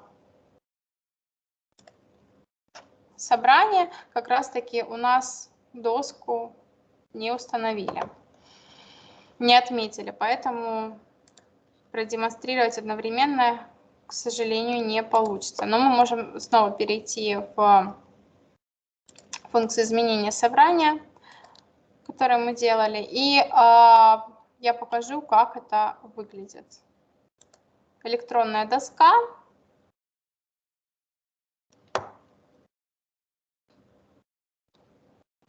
То есть помимо тех функций, когда мы выбираем кнопку «Поделиться содержимым», у нас после обзора, либо «Поделиться», всплывает возможность поделиться доской.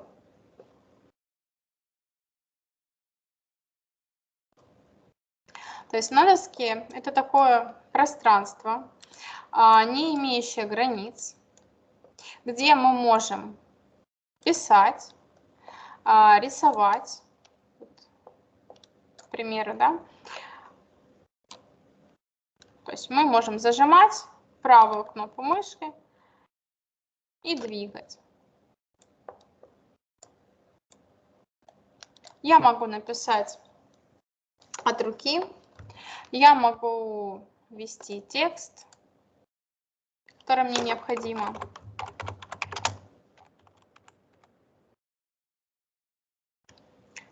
Я могу прикрепить на доске заметку. примеру, какой-либо файл, что-то рассказывалось, и сделать пометку. Я ввожу текст, либо рукописно что-то прописывая, либо текстово. В любой момент я могу поменять цвет, я могу удалить заметку, если она мне уже больше не нужна. Далее можно нарисовать основные фигуры, если это требуется. Можно поставить реакцию, если, к примеру, несколько человек у нас пишут высказывания, то есть данная доска будет доступна всем пользователям, которые находятся, то есть можно отметить, да, это верно, это мы делать не будем, если просто проголосовать где-то, либо ответить, что да, супер, мы согласны с данным решением. Также мы можем загрузить какое-либо изображение с компьютера, либо вообще с вашего устройства. Можно добавить шаблоны, по которым будут работать. К примеру, мозговой штурм, это планирование в каком-либо виде, да, то есть если будем делать, обсуждать совместно, прописывать расписание внутри работы коллег, то добавляем данный шаблон, который в последующем мы меняем. Естественно, здесь мы можем прописывать то, что мы хотим. То есть мы добавляем здесь текст свой, либо редактируем тот, который имеется в данном случае. Мы можем маркером что-то выделить, где-то подчеркнуть мастером. Если нам необходимо что-то вырезать, мы выбираем функцию произвольного выделения. Вот я хочу вырезать только эту часть. Да, мы ее закрыли. И я ее переношу. Сейчас, секунду. Все никак не могу схватить. Но принцип понятен. Все, то есть у меня есть доска, в которой я работаю. Я могу уменьшать это пространство, увеличивать, переносить. Я могу включить здесь рукописный ввод. Я могу включить все функции, которые есть. Если рукописный ввод, к примеру, например, я вывела изображение на смарт-доску и транслирую это у доски, а коллеги меня смотрят мое выступление вот, по сети, то я могу управлять доской касаниями с помощью смарт-доски. Ну и документы. Естественно, мы можем подгружать документы.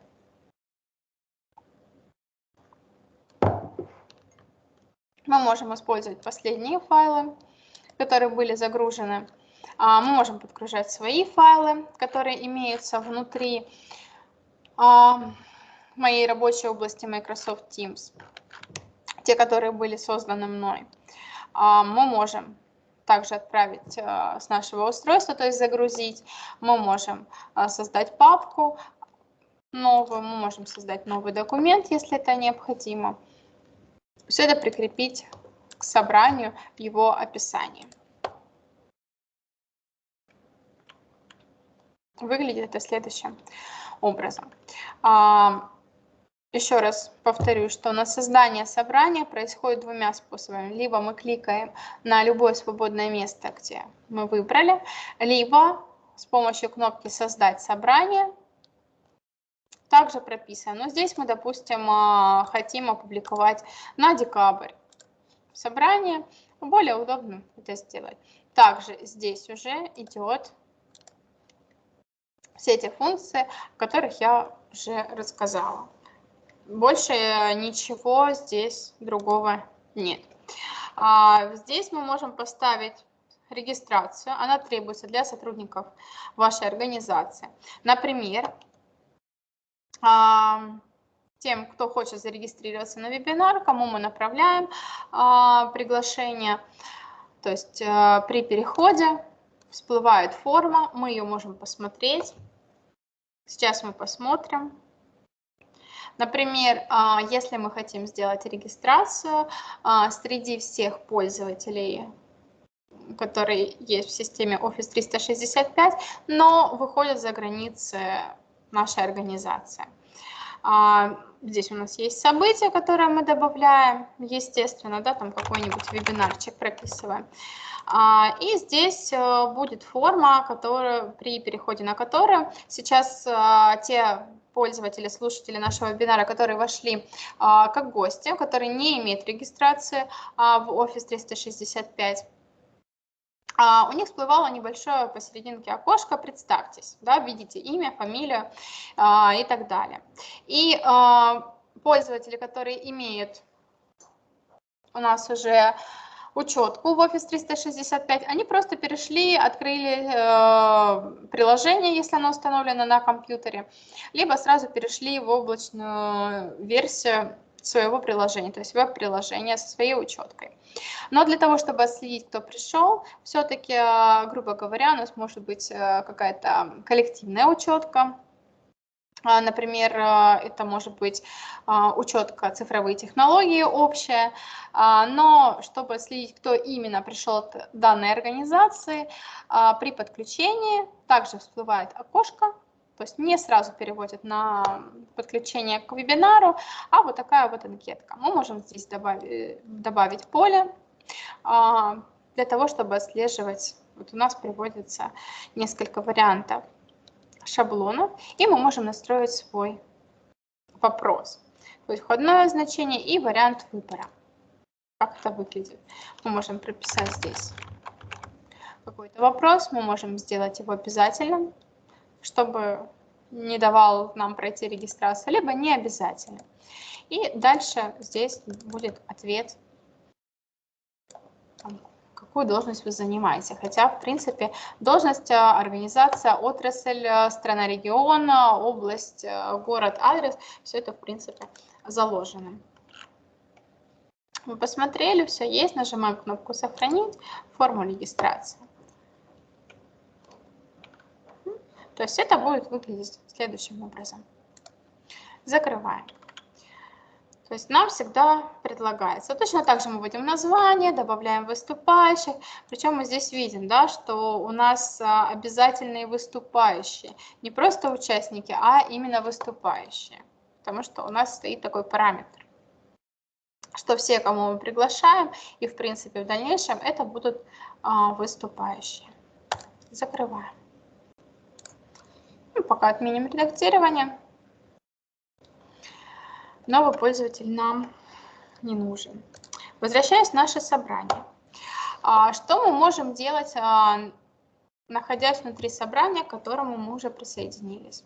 Помимо того, что мы можем там, да, включить камеру, включить звук, пообщаться, поднять руку, оставить какую-либо реакцию, показать беседу и оставить в беседе свои комментарии, то есть в нашем чате. У нас есть такая на панели кнопка 3 точечек, контекстное меню, либо здесь оно обозначается как дополнительные действия. В дополнительных действиях у нас есть настройки устройств, параметры непосредственно встречи. Доступны они всем пользователям, которые присоединились в статусе выступающего. Можем отключить входящее видео, то есть изображение с камеры у нас не будет. У нас сейчас в галерее, мы можем сделать режим вместе, как это будет выглядеть. То есть мы будем находиться как будто все в одной аудитории. То есть следующим образом, да, и все, кто присоединяется, выберет этот же режим, тоже будут находиться со мной в данной аудитории. Давайте мы с вами попробуем. У кого есть возможность сейчас, мы нажимаем 3 точки и выбираем режим вместе. По идее, мы теперь все вместе должны будем отображаться в данной галерее, то есть в данном зале.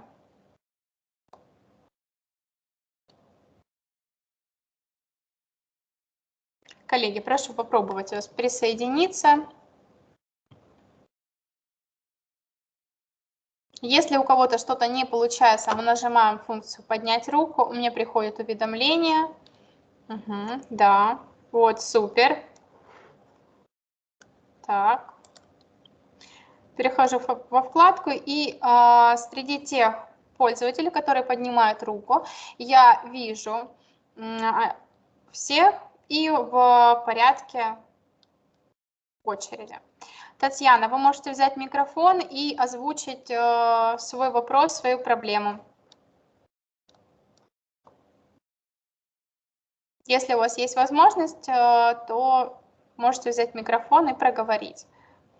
Микрофон у нас находится всегда чуть левее нашей большой кнопки «Выход».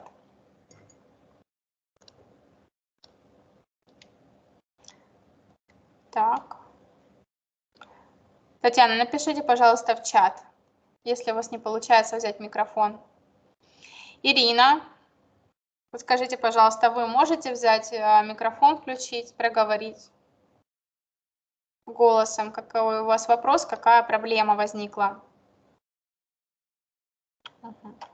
То есть мы также видим, если у человека, к примеру, он поднял руку, я ответила на его вопрос, либо другой выступающий, он получил ответ на свой вопрос, то он опускает ее сам. Если же нет, то я могу опустить принудительно руку. Либо точно так же, если я сейчас подниму руку, отобразится, то другой выступающий, да-да-да, Татьяна, спасибо, я поняла, то у вас в роли выступающего вы можете мне навести на меня, Ксения Солонуха, дополнительные параметры 3 точки, ну, вот так, и опустить мою руку принудительно.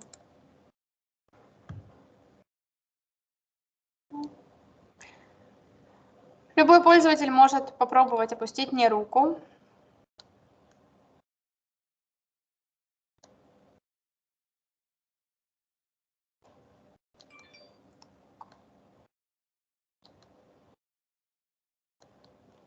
Так, еще раз вопрос. Не успела прочитать. Так, приложение скачали, что автоматически не переходит. Не переходит у вас куда? Вы у нас зарегистрированы как гость. То есть у вас учетной записи нет. Вы просто скачали приложение и вошли как гость. Соответственно, возможно, у вас нет некоторых параметров, которые вы можете самостоятельно настроить. Так, а у меня еще есть коллеги, которые подняли руки. Угу. Все, опустили. Подскажите, пожалуйста, вы просто попробовали функцию, да, Relating by. Скажите, пожалуйста, у вас есть какой-то вопрос? Или вы просто... Нет, спасибо, у меня вопроса нет. Вы слышите меня?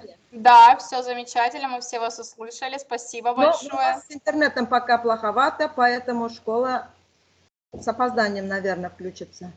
Эта сторона есть. Ну, к сожалению, да, у нас в регионах, в принципе, такие вопросы есть. Но мы работаем, Ну, мы мне тоже понравилось. боремся. Это намного лучше, да. Да, спасибо большое за обратную связь, за обратную реакцию. А в данном случае сейчас как раз мы можем видеть, что когда были включены микрофоны, коллеги, у кого есть возможность включить микрофон, включите, пожалуйста. Я продемонстрирую еще одну функцию. То есть кто-то включил микрофон, у меня идет шум, коллеги не могут сами выключить, но у меня появляется функция «Отключить все микрофоны». Если я нажимаю эту функцию, я отключаю звук, и у всех пользователей в данный момент отключается микрофон, и микрофон включен только у меня. Отключить звук я могу, да, как инициатор, допустим, как модератор данного вебинара, собрания, либо просто как выступающий, который сейчас в качестве спикера работает, но посторонние звуки мне мешают, я могу отключить для удобства своей работы. Но включить я их не могу. Соответственно, когда, к примеру, я передаю слово другому спикеру, либо своему коллеге, который должен выступить, то я прошу, что, к примеру, я говорю, Валентина Жукова следующий расскажет вам там о каких-то методических принципах работы там с инклюзивными детьми. Это пример.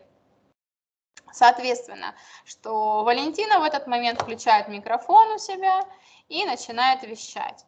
Это вот такой единственный момент.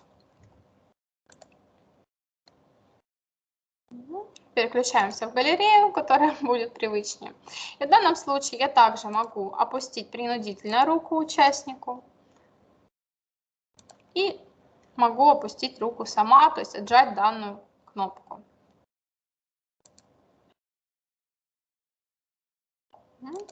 Я кнопку нажимаю, выбираю, отжимаю руку, все у меня работает. Дальше перехожу снова к показу участников.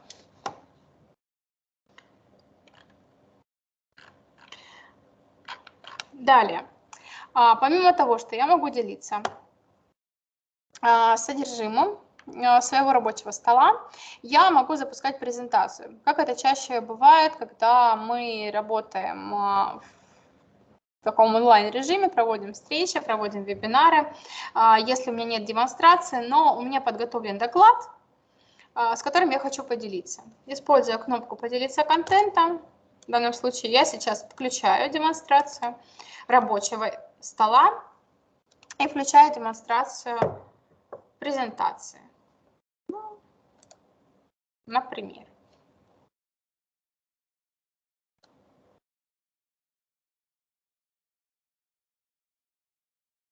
Как только у вас отобразится презентация, просьба поставить плюсики в чате. Так, более корректную сейчас выберу.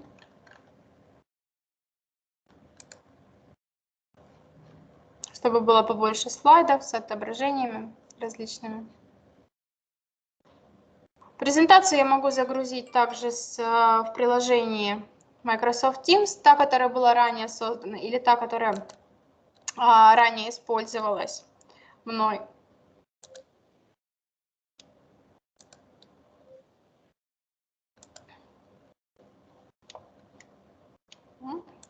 Так, коллеги, я возвращаюсь. Выбила немножко. Ну вот у нас, я вещаю с города Ростов-на-Дону, тоже бывают проблемы с провайдером. К сожалению, вроде бы и интернет все хорошо, но вот, да, то есть мы увидели презентацию. Она длинная, на несколько слайдов, она красочная. Все ее прекрасно видят. Теперь обратите внимание, что у вас, как у выступающих, где-либо вверху, либо внизу у вас появляется такая функция, как взять управление. Напишите, пожалуйста, есть ли у вас такая функция или нет. Я сейчас параллельно попробую подключиться с телефона, чтобы увидеть отображение. Как у вас отображается, корректно или нет.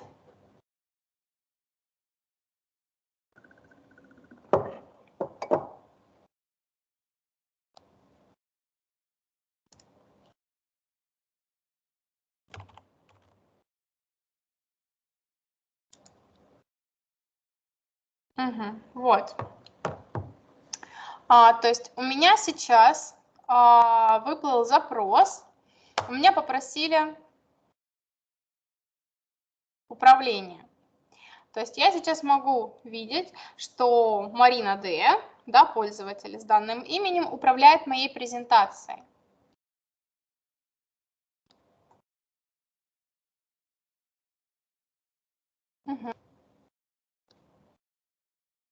Так, коллеги, попробуйте также, у кого есть возможность, взять управление. То есть у вас будет вверху, в верхней границе, кнопочка «Получить управление», либо «Запросить управление». И тот пользователь, который последний управляет. Ага. Так, смотрите, когда мы закрываем, естественно, презентацию, у нас закрывается вся демонстрация. Сейчас еще раз загружаю.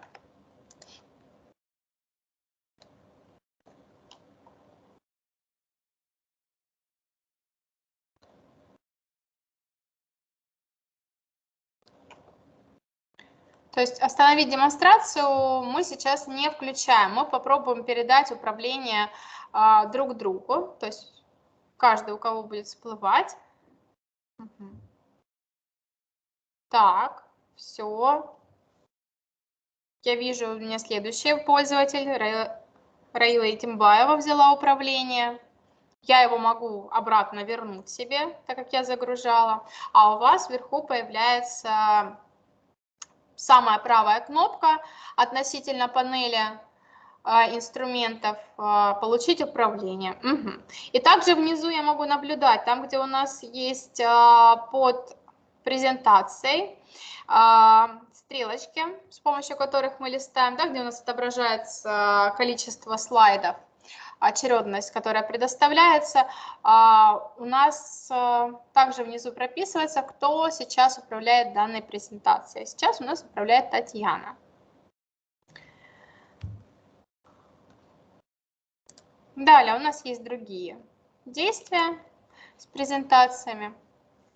То есть у каждого, кто взял презентацию в свое управление, напишите, пожалуйста, появились ли у вас или появлялись такие инструменты, как маркер, лазерная указка, то есть рядом с кнопочками пролистывания, да, со стрелочками, такая небольшая панелька, где у нас, по-моему, там 2 или 3 маркера. Там маркер, перо и ластик. Отпишитесь, пожалуйста, в чате. При получении управления у вас есть такой вариант. Угу. Да, соответственно, то есть это новая функция, когда мы можем управлять и делать себе заметки. Угу. Да, спасибо, спасибо. Когда идет презентация, когда идет демонстрация какого-либо документа, у пользователей есть функции, которые мы можем управлять. Это перо, маркер и лазерная указка, которые мы можем направлять. Соответственно, данный инструмент подгружается только у пользователей, которые зарегистрированы в сети Microsoft Office 365 и имеют лицензию педагогическую. Я сейчас попробую включить демонстрацию пользователя со стороны Уховой Елены, то есть такого моего ученика, чтобы и попробую запустить презентацию. Получится ли у меня вам включить эту демонстрацию.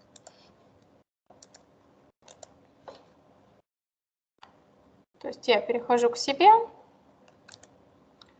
включаю поделиться контентом. Скорее всего, сейчас изображение выбьет.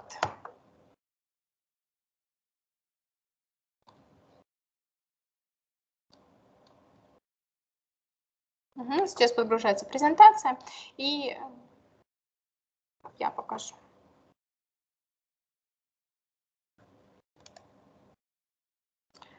Когда черное поле, это значит, у нас подгружается.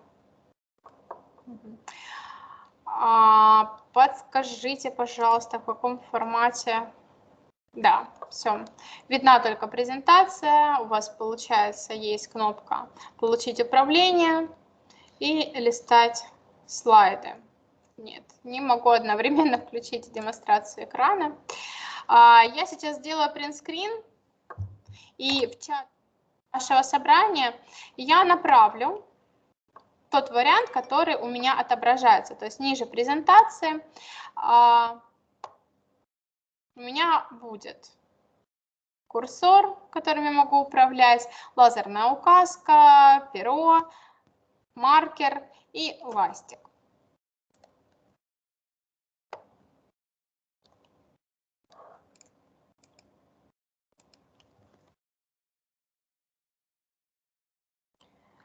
Также, когда отобразится фото, скрин данного собрания в чате, просьба также написать «увидели, нет».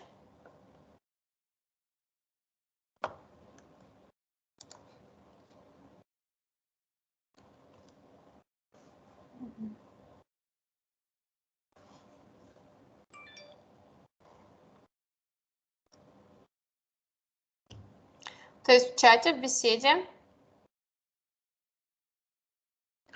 появится фотография. Как только фотография вот отобразится, просьба, пожалуйста, мне написать, увидели или... Да, все, спасибо большое. Вот, о чем я говорила, что есть общий какой-то аккаунт. Ну, здесь, в принципе, кто-то из зрителей, да, вошел у нас именно как гость. Ну, вот написано «Управление дошкольного образования». Может быть, у организации подключена какая-нибудь расширенная лицензия, но там заведен один пользователь. И вот все пользуются такой коммерческой общей учеткой. И для этого, когда при создании вебинара, либо же собрания, на котором будут присутствовать участники извне вашей организации, да, то есть из других организаций, возможно, это такое районное какое-нибудь собрание, то мы делаем обязательную регистрацию, прикрепляем форму регистрации, которая будет вводиться, которую необходимо будет заполнить перед тем, как перейти к собранию.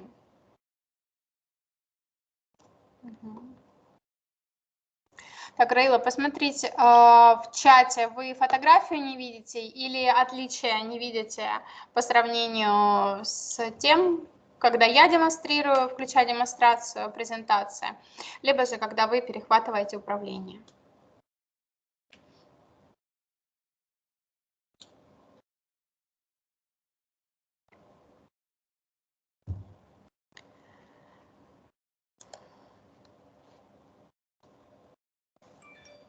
По ограничению прав внутри собрания, я уже сказала, либо мы изначально, когда планируем собрание, вернемся в наш календарь, да, в нашу встречу, которую мы делаем.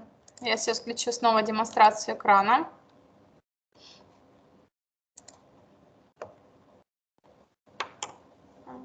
Так, появилась, да? То есть мы переходим «Изменить».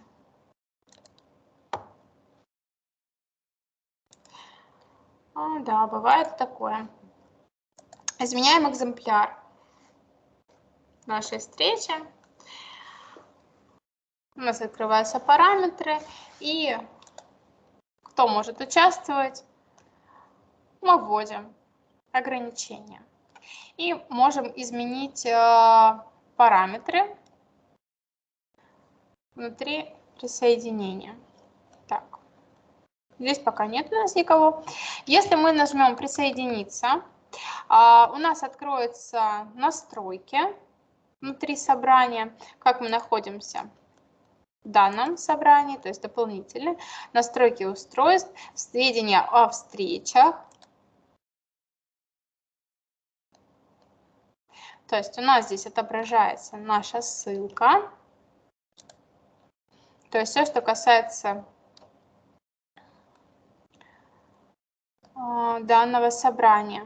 То есть мы можем включить субтитры, исправность вызова, настройки устройств, ну и настройки устройств. В данном случае, когда вы планируете собрание, и чтобы включить дополнительные настройки, дополнительные действия, вы присоединяетесь как единственный участник данного собрания, и среди вот этого списка настроек, когда вы переходите к дополнительным параметрам, у вас будет функция «Настройка собрания».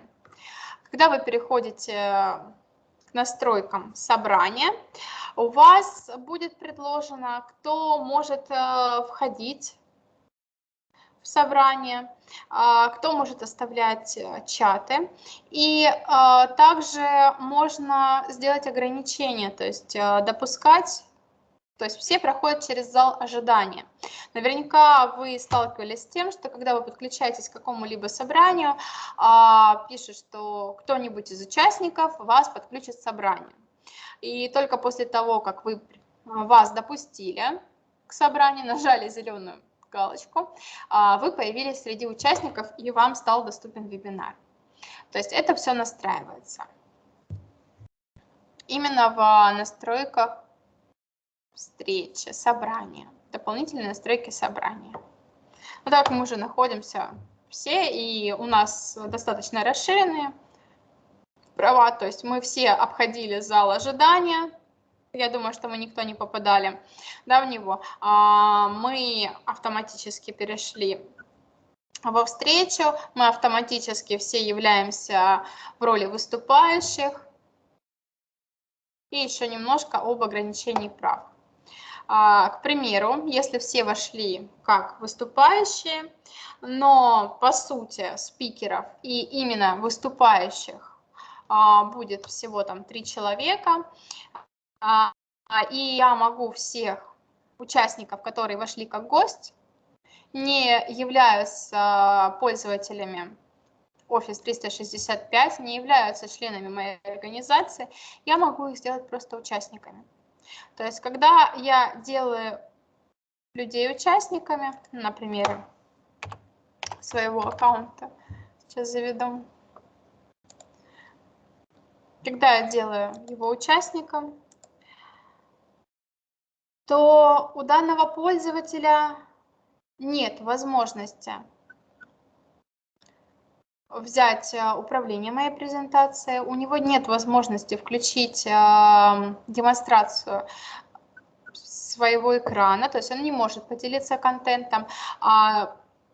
Участники, то есть это те слушатели со стороны, которые могут подсоединиться, максимально, что у них есть, возможность печатать в чате, возможность поднять руку, возможность включить камеру, включить микрофон и не более.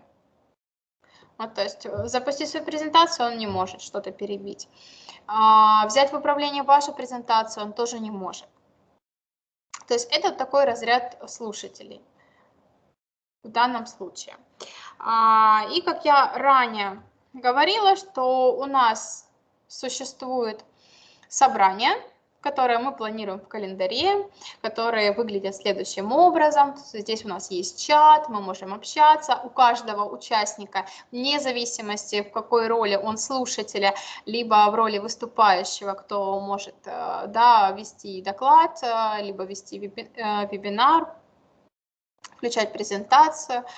У него есть возможность включить микрофон, включить камеру, написать в чате, то в трансляции это уже более глобальное такое собрание даже.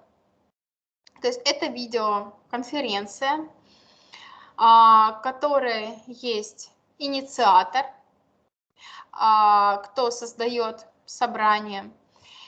То да, если внутри этой трансляции есть спикеры выступающие, то их обязательно нужно добавить. Они обязательно должны иметь учетную запись Office 365 для того, чтобы участвовать в качестве выступающего. Все остальные слушатели, которые подключаются, они могут иметь учетную запись, могут не иметь. Они все равно заполняют некоторую небольшую форму при входе. Они отображаются. И, как я уже говорила, у них есть возможность написать вопрос-ответ, но который видит непосредственно либо инициатор, либо выступающий, кто с правами выступающего. И может опубликовать его, а может не опубликовать, для того, чтобы он стал доступен. В трансляциях слушателя, то есть все участники вебинара, этой видеоконференции являются слушателями, если при планировании данной трансляции его не указали именно выступающим. Не может, в таком случае слушатель не может включить микрофон, не может включить камеру, не может, естественно, поделиться содержимым, не может перехватить управление. То есть у него права максимально ограничены. То есть максимум – это написать вопрос в модерируемый чат. Могут присоединяться пользователи также. 3 категории. Имеющие учетную запись в Office 365, имеющие учетную запись в Office 365, но не являющиеся членами вашей организации, и участники, которые не имеют учетной записи Office 365. Microsoft Teams позволяет присоединяться, позволяет в ходе собрания делать выступающих участниками, то есть слушателями и наблюдателями данной видеоконференции. И также наоборот, к примеру, если подключился участник, у него не было прав, но он написал в чате, произошла какая-то параллельная дискуссия, выступление, инициатор, либо тот же выступающий, любой выступающий, имеющий роль такую, да, как выступающий, он может назначить любого участника с помощью 3 точек выступающий. И он может включить свою демонстрацию, может взять микрофон в свои руки, включить видео и поделиться. Коллеги, у меня на этом, наверное, все. Если у вас сейчас возникли какие-либо вопросы, давайте мы их будем обсуждать, у кого есть возможность, в голосовом формате. То есть я останавливаю демонстрацию рабочего стола.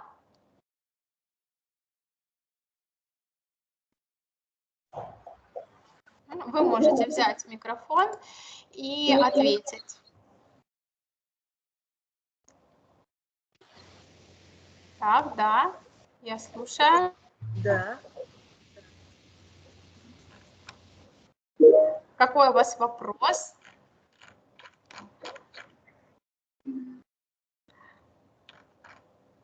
Коллеги, давайте поступим, наверное, следующим образом. По поднятой руке я также буду передавать управление. Так, Елена Рисовна, я так понимаю, вы у нас, да, пытаетесь сказать что-то?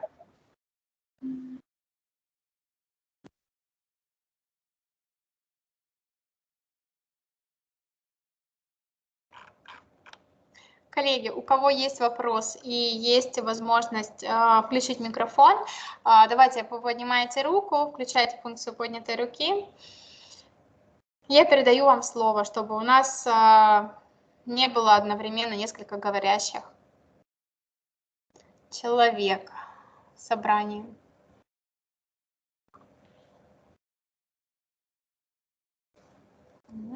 Так, да, Ирина Ивановна, возьмите, пожалуйста, микрофон. Я вас слушаю.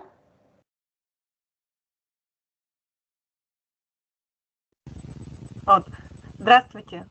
Добрый день. Скажите, пожалуйста, эта программа больше всего похожа на Zoom, да? Ну, все программы между собой немножечко схожие. Skype, Zoom, Microsoft Teams, другие платформы для проведения вебинаров, которые именно рассчитаны на проведение видеоконференций, но в Teams есть более удобный интерфейс, как я считаю, да, я работала в нескольких вариантах программы и сама, да, как педагогический работник в прошлом, и возвращаясь к проведению занятий, проведению курсов, которые мы проводим, то мне, как выступающему, наиболее удобно, да, интерфейс Microsoft Teams, у меня есть здесь учетка, и для меня это удобнее. Ну и, в принципе, большинство пользователей отмечает и более расширенный функционал для проведения онлайн-занятий и вообще для онлайн-встреч, для совместного режима. А здесь ограничение времени есть? По проведению собрания? Да. Нет. Даже несмотря на то, что наше собрание было запланировано с 14 до 16 часов, мы сейчас задержались на 25 минут, мы видим, что у нас вебинар продолжается, у нас собрание идет, у нас идет запись, у нас ничего не выбивает. То есть, в принципе, здесь ограничений по времени нет. Вы можете, в принципе, записывать хоть все там 24 часа, и запись автоматически сохраняется внутри чата. Инициатор, то есть владелец записи, который у нас запустил и создал это собрание, он имеет возможность скачать. Спасибо большое. Пожалуйста. То есть, да, здесь Microsoft Teams в данном случае, что нет ограничения по времени, это удобно. То есть ничего не выбивает.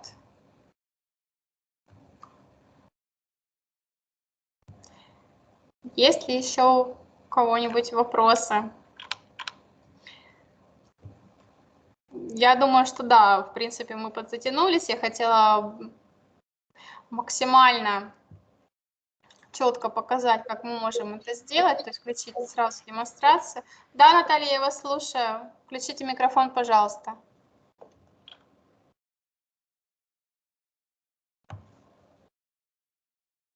Наталья, у вас выключен микрофон. Включите его, пожалуйста. Микрофон можно найти. Да, да, теперь слышу. У меня такой вопрос. Дело в том, что я опоздала, только подключилась. Будет ли еще повтор вебинаров? Это уже зависит от Института развития. Мы всегда готовы провести вебинар, подключиться. Время, потому что не очень удобно, еще многие во вторую смену работают. Угу. Ну, как было озвучено, что будет выложено на сайте Института развития образования запись вебинара. Также будет прикреплена ссылка на некоторые видеоуроки внутри работы Microsoft Teams. Я думаю, всегда можно ознакомиться дополнительно с материалами и при необходимости запросить, связаться, да, через сотрудников Института развития, с кем вы сотрудничаете. Можно дополнительно также организовать такую методическую поддержку. То есть, если запись есть, ее надо искать на сайте КРИРО? Да. Или будет ссылка где-то, может быть, к тем участникам прислана или что? Нет. Простите, пожалуйста, вмешиваюсь. Вячеслава Алексеевича нет у нас сейчас. Будет выложено на сайте КРИРО в видеозале. Обязательно все материалы. Просто я у вас на сайте не была, нет. Да, и мы, конечно, готовы сотрудничать. Ксении большое ей спасибо. И, конечно, обязательно еще проведем занятия. Спасибо большое за ответ. Да, спасибо за вопрос. Елена Юрьевна, спасибо большое, что да. Вам спасибо большое, да. Очень интересно, очень полезно. То есть большое спасибо за занятие. Также, коллеги, напоминаю, что у вас будет доступна возможность писать в данном чате, когда вы снова по ссылке перейдете, и даже если собрание не будет идти, то чат будет работающий.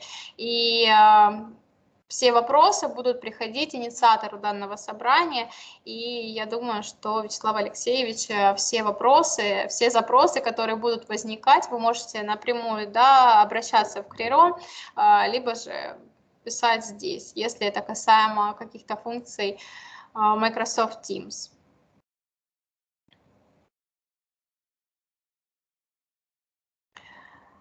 Коллеги, спасибо большое за участие. Так, у кого-то есть еще? Ой, спасибо большое. Ага, на этом мы закончим. Ага, спасибо огромное. Все, спасибо большое. Всем хорошего вечера. Спасибо. Всего доброго. Всего доброго, Ксения. Спасибо.